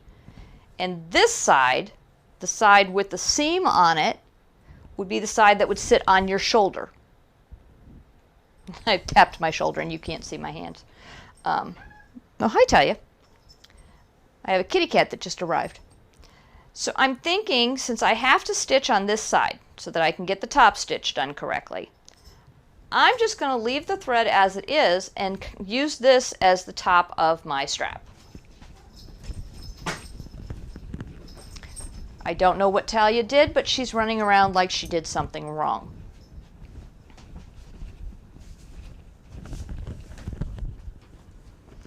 Whee! Alright, now I have to take my walking foot off now.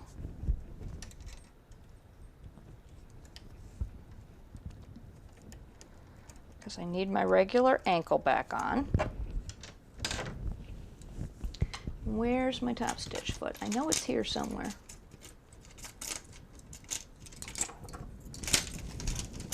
There it is.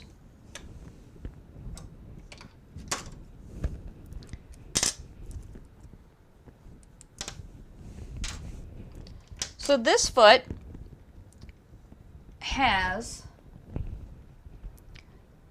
this toe sits up higher. So when it sits on the fabric, this sits on lower than this side does. So the edge of my fabric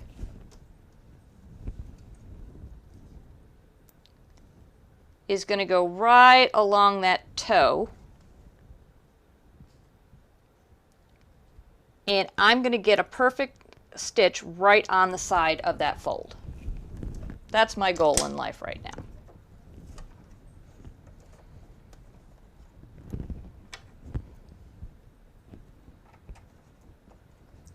And again, I could switch needles, but it's not hurting anything to continue using it. And since I am still using some batting, it's not a bad idea to have the longer eye, because it's going through multiple layers of fabric.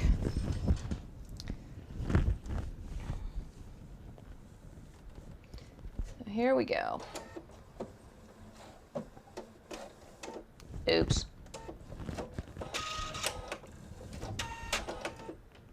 Forgot one minor detail. My needle is in the middle right now. I need to move it to the left. There we go.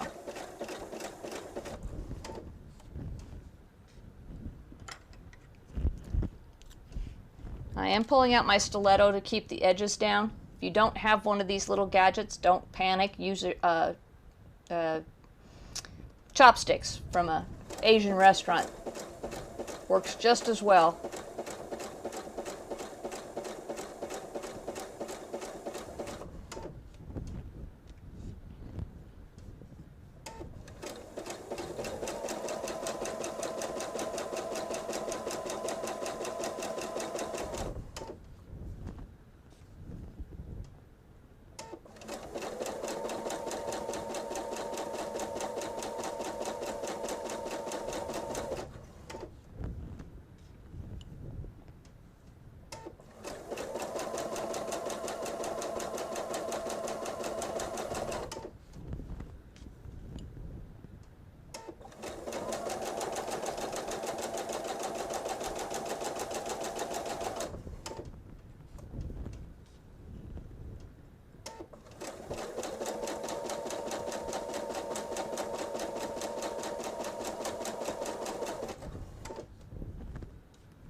Okay.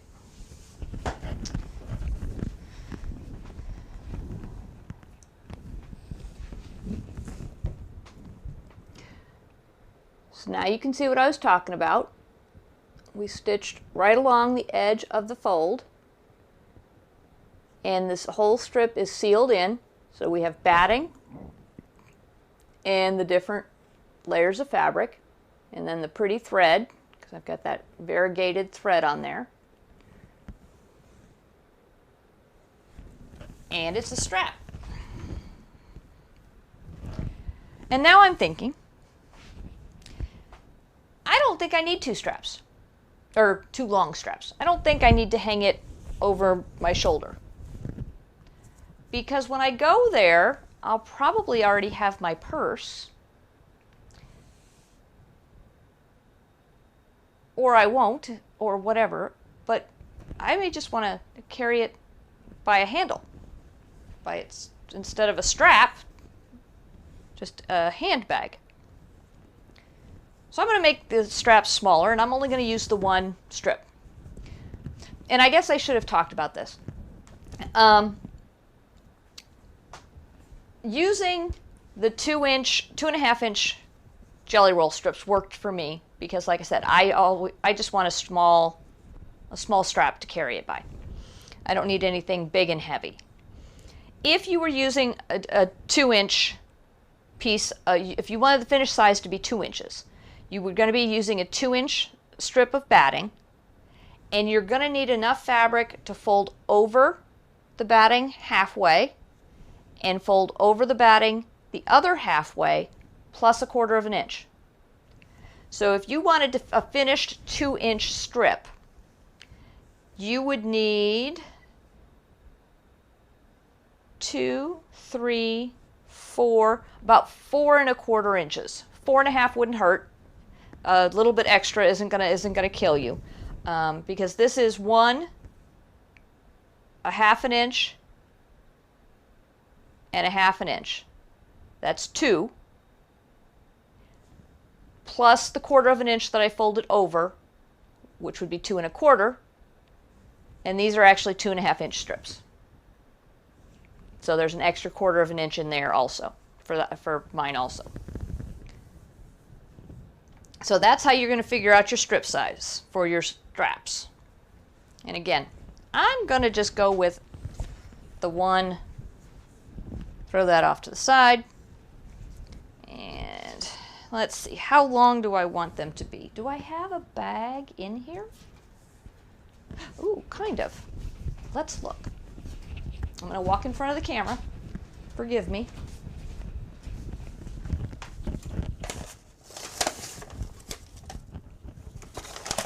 Nope, that one's ripped. Let's just go with this one.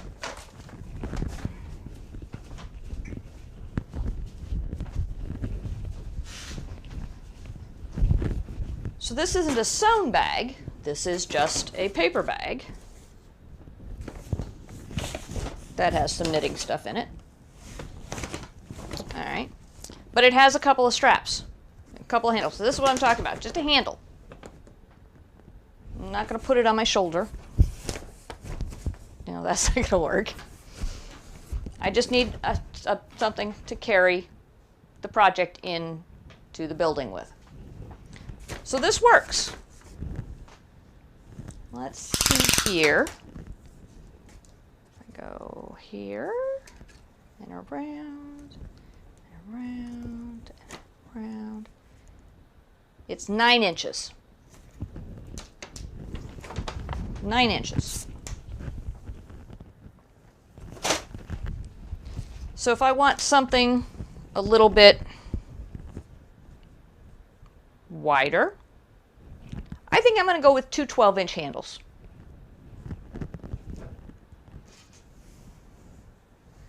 And then we can work from there. We know it has to be at least 9 inches. So we're going to go with 12, cut them 12 inches long, and work from there. All right. Now this is the tough part, because these things are not really squared up. But cut off one end. This ruler happens to be 14 inches long, so I can use this still. And go to 12 inches.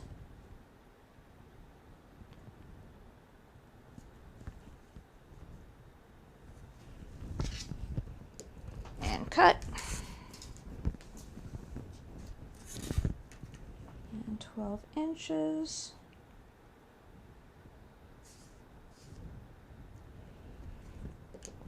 And cut. How much do I have left over?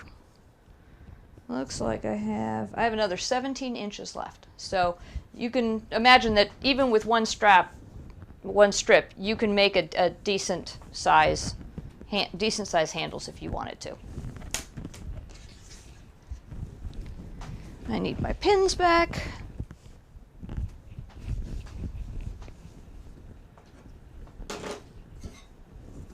Need some water.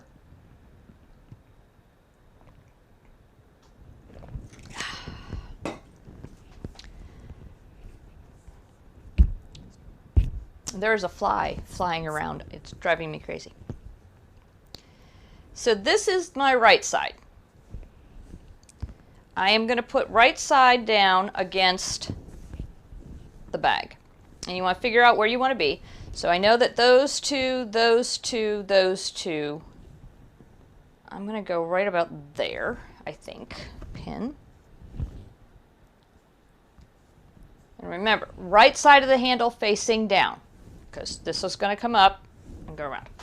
You keep it and you turn it up so that the right side of the handle is still attached, and pin.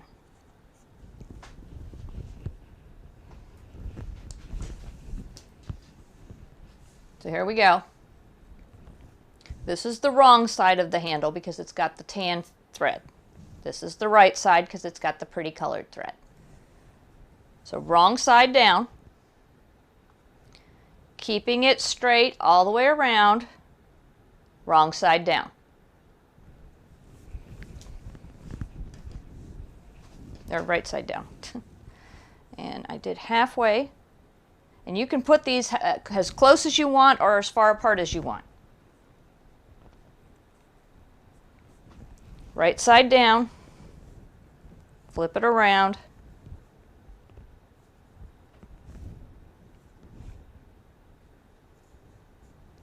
and pin it. Now I'm going to baste it. I don't have to. I could just leave it as it is and not worry about it, but I am going to baste it because I do not want to take a chance of those things moving while I'm stitching everything together. So set the machine back to a standard stitch. And my machine happens to have a thing called a basting stitch. I hate using it. It's terrible, in my opinion. It's really long, and it definitely wouldn't work right for these small strips that I'm doing here. But I will increase my stitch length to 4.5. No, excuse me. And I'm just going to do a very small seam. Now I wonder if you guys can see that fly now, because he's made his way over here too. I'm not going to do a full 1/4 inch seam. That would not make sense, because I want it to not be seen in the stitching later on.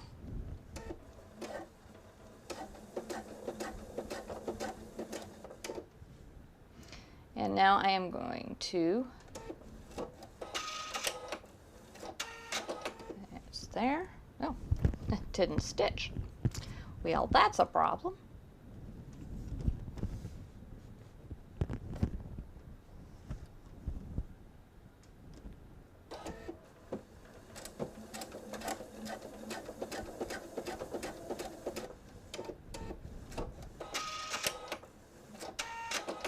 Did you stitch this time? You did not. What is going on with that bobbin thread?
Alright, so they are both attached on this side. And now let's do it on this side.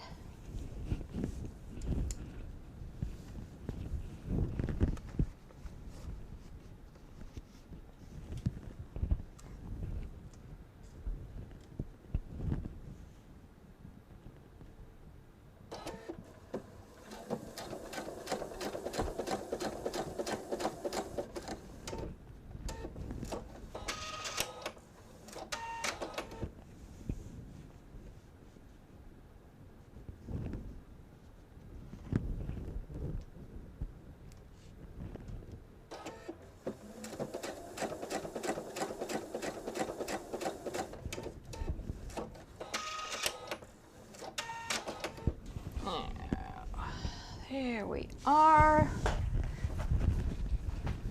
Let's see how we're looking. Okay. So now we have the outside of our bag put together. And we need to put right sides together with the lining. So I had turned the lining right side out earlier just to show you what a box looked like. Turning it back out.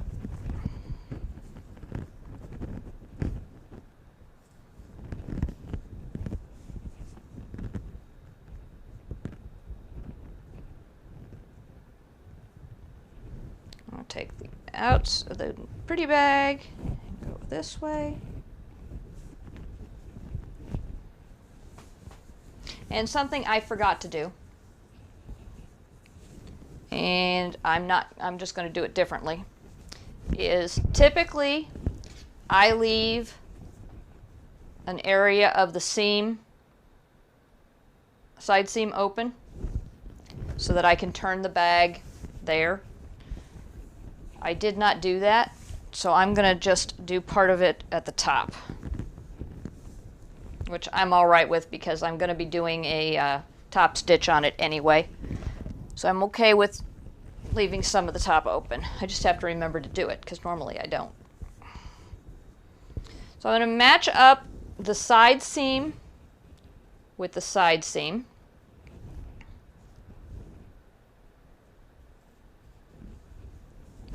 And then I'm going to do the same thing on the other side. So I make sure that the edges are where they need to be, or that we're evenly spaced around the bag.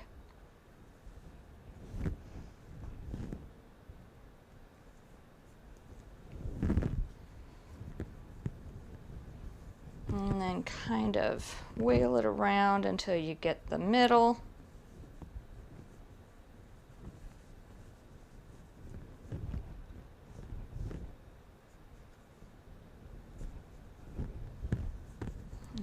Do the same thing over here.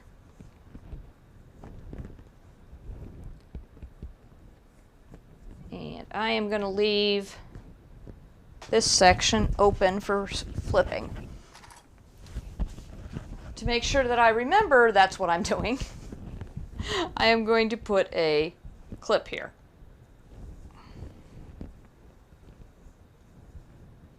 That way, when I get to that spot, I'm going to know to stop sewing.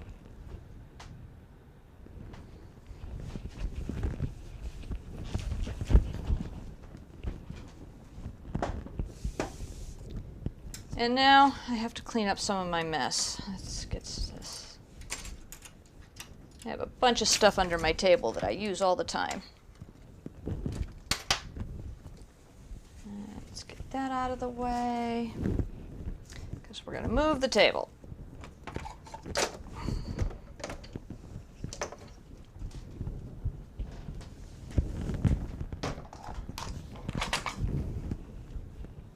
And now we have a free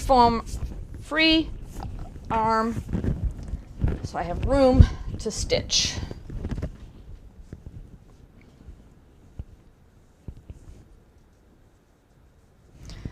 And we need to drop this back down to a standard stitch length. Good thing I remembered that. And we do want to do the stitch forward and back thing. And we want to do a 1/4 inch seam.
Yeah, I've probably left too much space to flip, but I don't know. Let's see.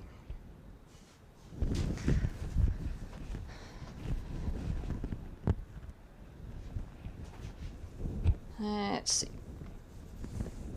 Let's get this turned in right side out. There's lots of space. Yeah, I probably did leave too much.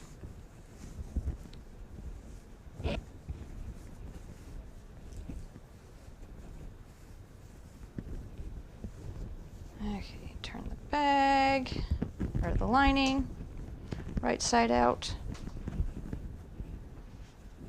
And then we take the lining and we push it inside.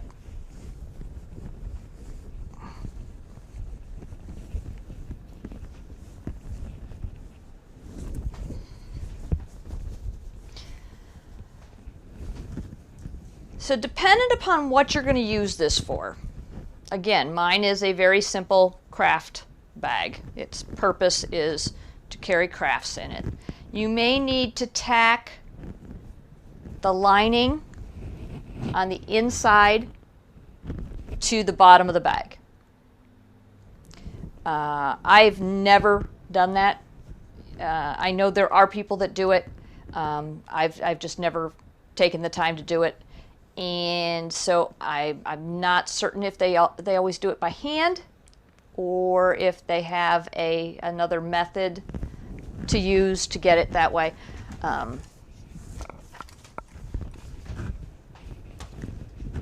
I just tend to let it hang freely in there. Piece of thread escaped. And now I'm going to do the top stitch. So you want to make sure that, first of all, let me get my sewing table out of the way. That's good. I'm going to need my top stitch foot though. Where did it go? I know I shoved it in here. Where did I put it? There it is. I'm going to need that in a minute. Okay, switch to this closer camera. There we go.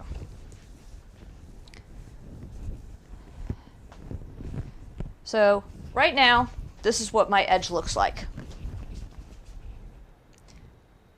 You can see, and more threads.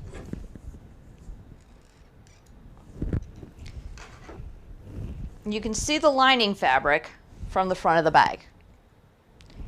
You don't want that to happen. You want to take don't put things in my mouth when I'm trying to talk. You want to take the lining fabric and you want to turn it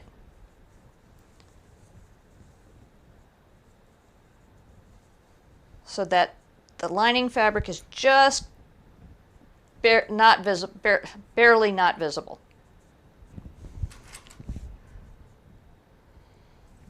So on this side, you can just see the good fabric, the front fabric.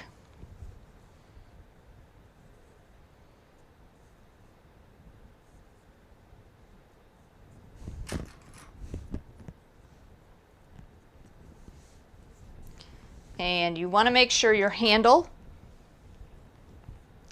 is pointing up when you do this.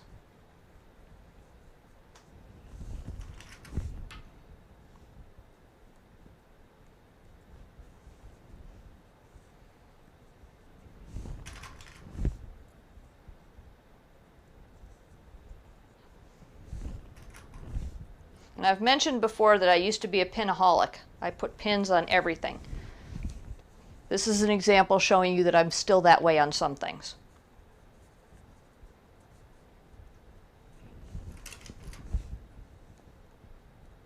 If you don't have these little plastic clips, you don't have to go buy them. Just use regular pins. They work just the same, just fine.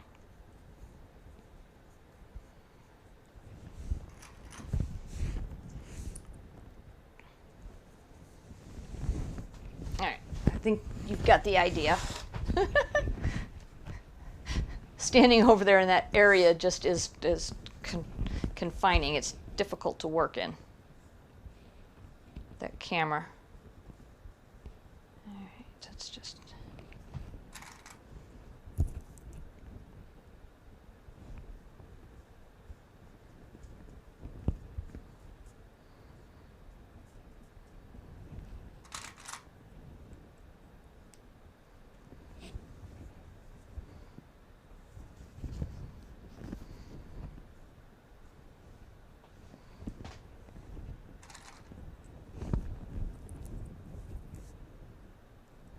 My fly friend came back.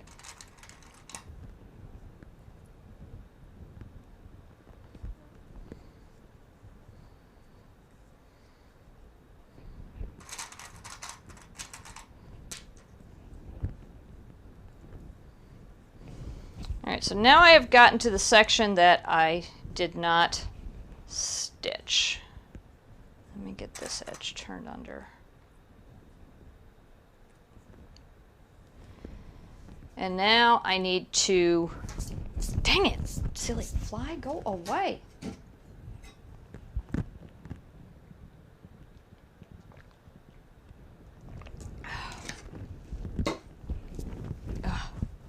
Alright.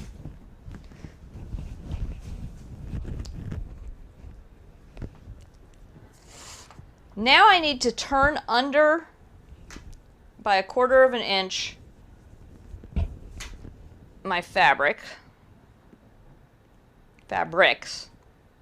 So in addition to just making sure that the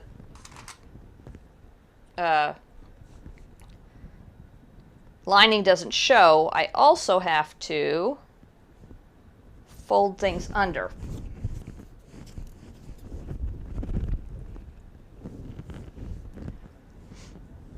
And this is why I said I left too much open, because this is going to take a while and a lot of clips.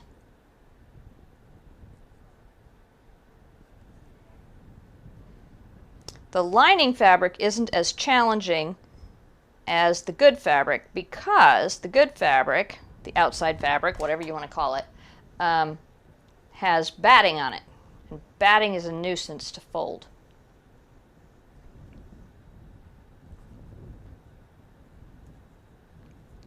And then, in my infinite wisdom, I did not include one of the straps. So now I've got extra layers. Not only do I have the batting, but I've got the strap to fold over too.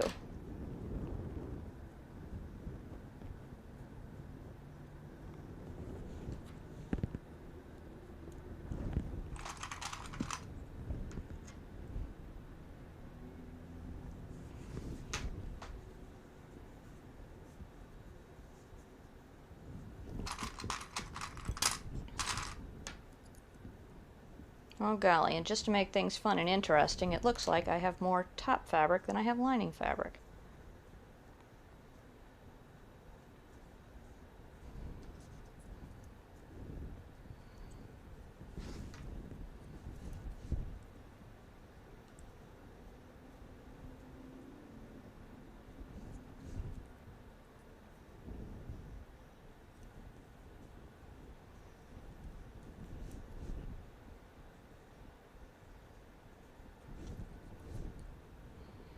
Okay, I think I have that as well as it's going to sit.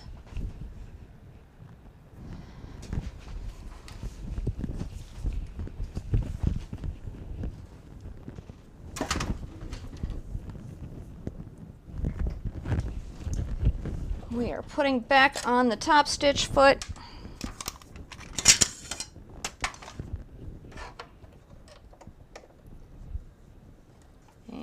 Moving the needle over to the left. And now this time there's going to be nothing on the other side of the foot.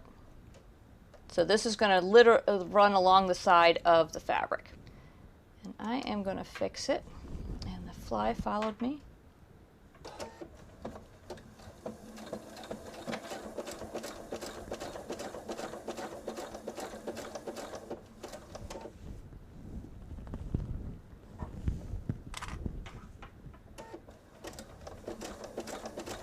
And keep in mind, I am still using a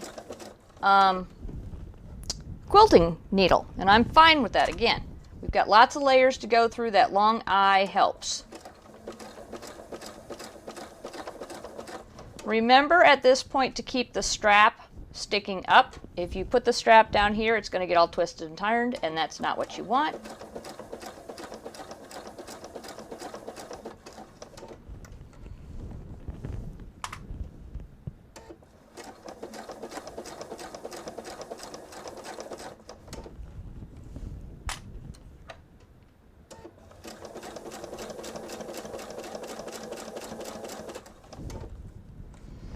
Now I'm coming to the point where the bag was, this is the part that hadn't been stitched. This is the opening that I used to turn the bag.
Okay, so let's check and see if where we did the, yep, that's all good. Alrighty. Back over here. Why is my tablet off?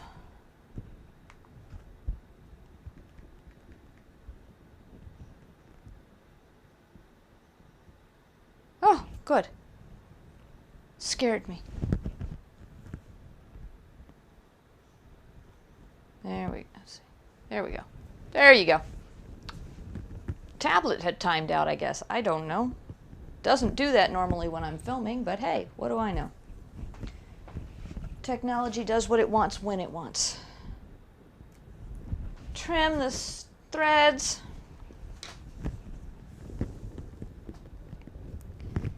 And there we go. It is 3 hours later, and we have a bag. Now, this cannot be used as a purse. This is not well, I mean, I guess you could, but here where I live in Central Florida, not a good idea. Pickpockets, things like that, yeah. So I would not use this as a purse. But it's an open bag. This is the same method I use when I make reusable grocery bags. So anything of that sort you can go with. Again, depending on what you're using it for. These straps are stitched into the bag. If I had been making it with the other types of the straps, there's a different. It's more complicated to make it with the straps on the outside. Could I have put a pocket on it? Yes. I have all this extra fabric. If I wanted to, I could have put a pocket on the outside. Or I could have put a pocket on the inside. Would have done that in different points along the way. There are many options. Once you get the hang of this basic simple bag, you can make a ton of bags. If you want to, instead of leaving this part open up top, you can put a couple pieces of fabric on either side and put a zipper down the middle, and that's one piece that goes in the top. And before you put the lining on, you put the top on, and then you've got a zippered bag. But like I said, for me, its purpose, let's see, here we go, here we go. So I have yarn. Take it to my yarn club.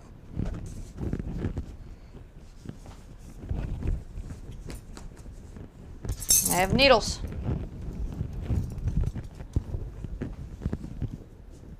It is the perfect width to carry a skein of yarn. It is the perfect height to carry my knitting needles. Again, could I have put a pocket on this side? Yeah. Wouldn't have been tough to do at all. Handles.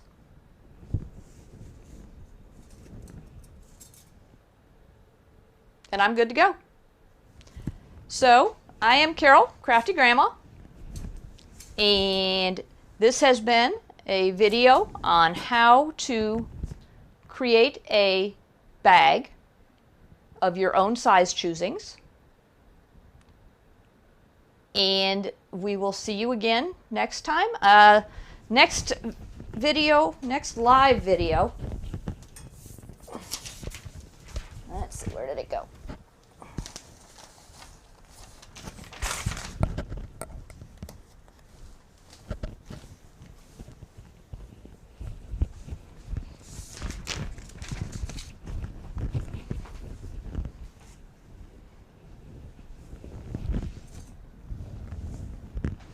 My next live video, it's going to take me 2 episodes, and I'm going to make this quilt tabletop using this pretty blue and yellow fabric and this yellow fabric, which is going to, I think those are going to be those 2, and then some stuff around the edges. I've got pieces, parts, stuff. We'll have to figure that all out. But I'm going to start that tomorrow. So you all have a great rest of your day, and we will see you next time. Again, I'm Carol, Crafty Grandma. Like me, follow me, subscribe, get reminders. Don't forget to get reminders so you know when I'm live. Live videos are Mondays, Tuesdays, Thursdays. And I'm looking into intermingling some other videos in there. But for right now, that's what we're doing. We're doing the live Mondays, Tuesdays, and Thursdays at 11 a.m. Eastern Time. Have a great